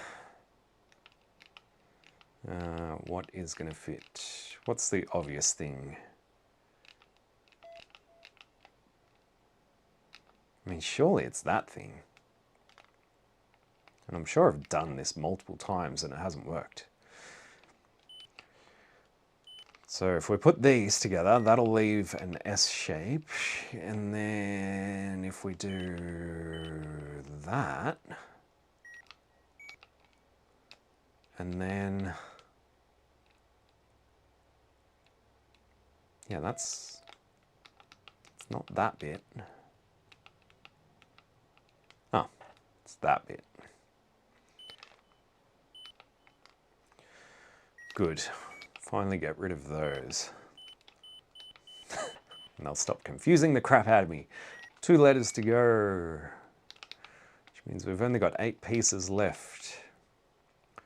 It should be obvious how these fit together, but watch me stuff it up.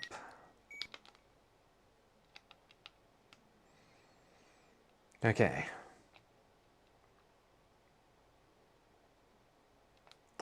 Is it possible that that fits in there?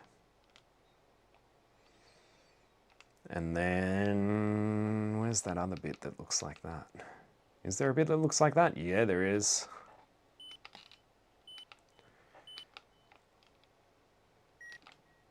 Oh, what am I doing? I keep looking over at the chat as I'm doing this and then just relying on my fingers to push the right buttons. And my brain to tell my fingers what I'm supposed to be doing. Oh my God. It's almost like I almost feel hungover. No, I didn't drink very much at all last night. Had like 2 beers. Oh, finally. Asparagus. That took way too long.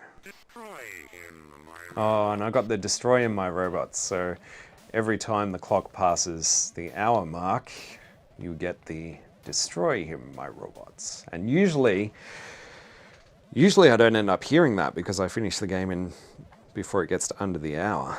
But certainly not today. All right, are we ready? Do we want to hear it? Let's go. No. Mission accomplished. Congratulations. Hooray! Oh yeah, very low on the scoreboard for this one. It's one of my worst attempts yet. So yeah, my highest score on the random layout, ignore the 205181. I'll explain that in a second. My highest score on the random layout, 30,771. So yeah, that's obviously without dying because if you die, you lose 10 minutes, and every second is at 1 point. So you basically lose 600 points every time you die. So yeah, 3771 is the best that I've done on a completely random layout where you pretty much have to search everything and you don't know what you're going to get. The 205181 is when I played this particular version, which is like, I guess it's a cracked version because, you know, everything is. That was this version played on an NTSC machine, and for whatever reason, the timer, it was like every 2.5 minutes or something, it would jump forward by 10 minutes. And normally you get 6 hours to complete the game, which obviously the more you get zapped or fall down holes eats up 10 minutes every time. So you can run out of time quite easily. But for whatever reason, playing this version on an NTSC machine resulted in the timer jumping around, and it actually went past the 6 hour mark. And I was just like, oh, what the hell, let's just finish the game. Like, it's obviously broken, so I'm not probably get, you know, a score of 0 or something. And when I got to the end screen, I got 205,181, which is literally impossible. Like, that is impossible mission. You cannot get more than, I want to say 32,000 thereabouts, I think is the most points you can get on this game. So, yeah. Oh yeah, impossible mission, certainly not impossible, but I've only been practicing for the last 30 odd years. So, yeah, practice. That's all you need. Won't take long. But yeah, this certainly wasn't my best performance, but yeah, we got through it. It's fine. It's a bit of fun. Yeah, so I think that there's a bug in Impossible Mission with some of the original PAL versions where if you went into a room and the robot zapped into the left wall, this is actually my left, you would get zapped regardless of where you were standing in the room. So this is a bug-fixed version for PAL, which fixes that issue. I think it's by, is it Jack Alien, the crack for this one? So it fixes that issue, but it seems to break this particular version when run on an NTSC machine. So go figure. So fixed for PAL and I guess broken for NTSC. Anyway, that is, I guess, it. What should I write in here? Let's just write, let's go, what's the date today? Let's go L1223. What do you mean I can't put a 3 there? Ah, the 3 key's just not working. There we go. That was live in December 23. That'll do. Should we play again? No. That is, I think, enough for this. And there you go. There's the little intro again. Let's get rid of that. All right. This machine, another one fixed, another one working. If you didn't catch the start of it, we had a dodgy socket and a few missing pads from whoever swapped out that socket that was in there. We had a dead SID, which was actually marked as dead this time. So that's kind of nice. I mean, it's nice that they actually put an X on it. I put another X on it so I could actually see it, but at least they were kind of honest about that one. And we actually had a VIC-2 that was working and didn't really have any issues. The only problem we had was a bad MOS logic IC, a MOS 7709, which I think is the equivalent of the 74LS258. So yeah, bad MOS logic, not a surprise at all. And dodgy PLA socket, which is, you know, easily fixed. No problem there. But apart from that, surprisingly enough, these CIAs, which I was a little bit wary of, because, you know, they've obviously been marked by someone, and they're 2 different types, they turned out to be fine. So, yeah, happy days. There is still one more machine, no, there are 2 more machines left. One of them is another bread bin, and the final one is it's a bit of a hybrid. It's half a C64C and half something else. So let's save that for next time. And yeah, thank you all for hanging out, being in the chat, or even just watching, liking, you know, all that shit. And yeah, really appreciate it. And sorry I haven't been a bit more on the ball today and more entertaining, but hopefully you had fun. And we got to play Impossible Mission and also finish Impossible Mission. And yeah, next time we might even try speed running Impossible Mission. I have to put my game face on for that one. So yeah, thank you all for watching, hanging out with me while I struggle. All right. Bye, everyone.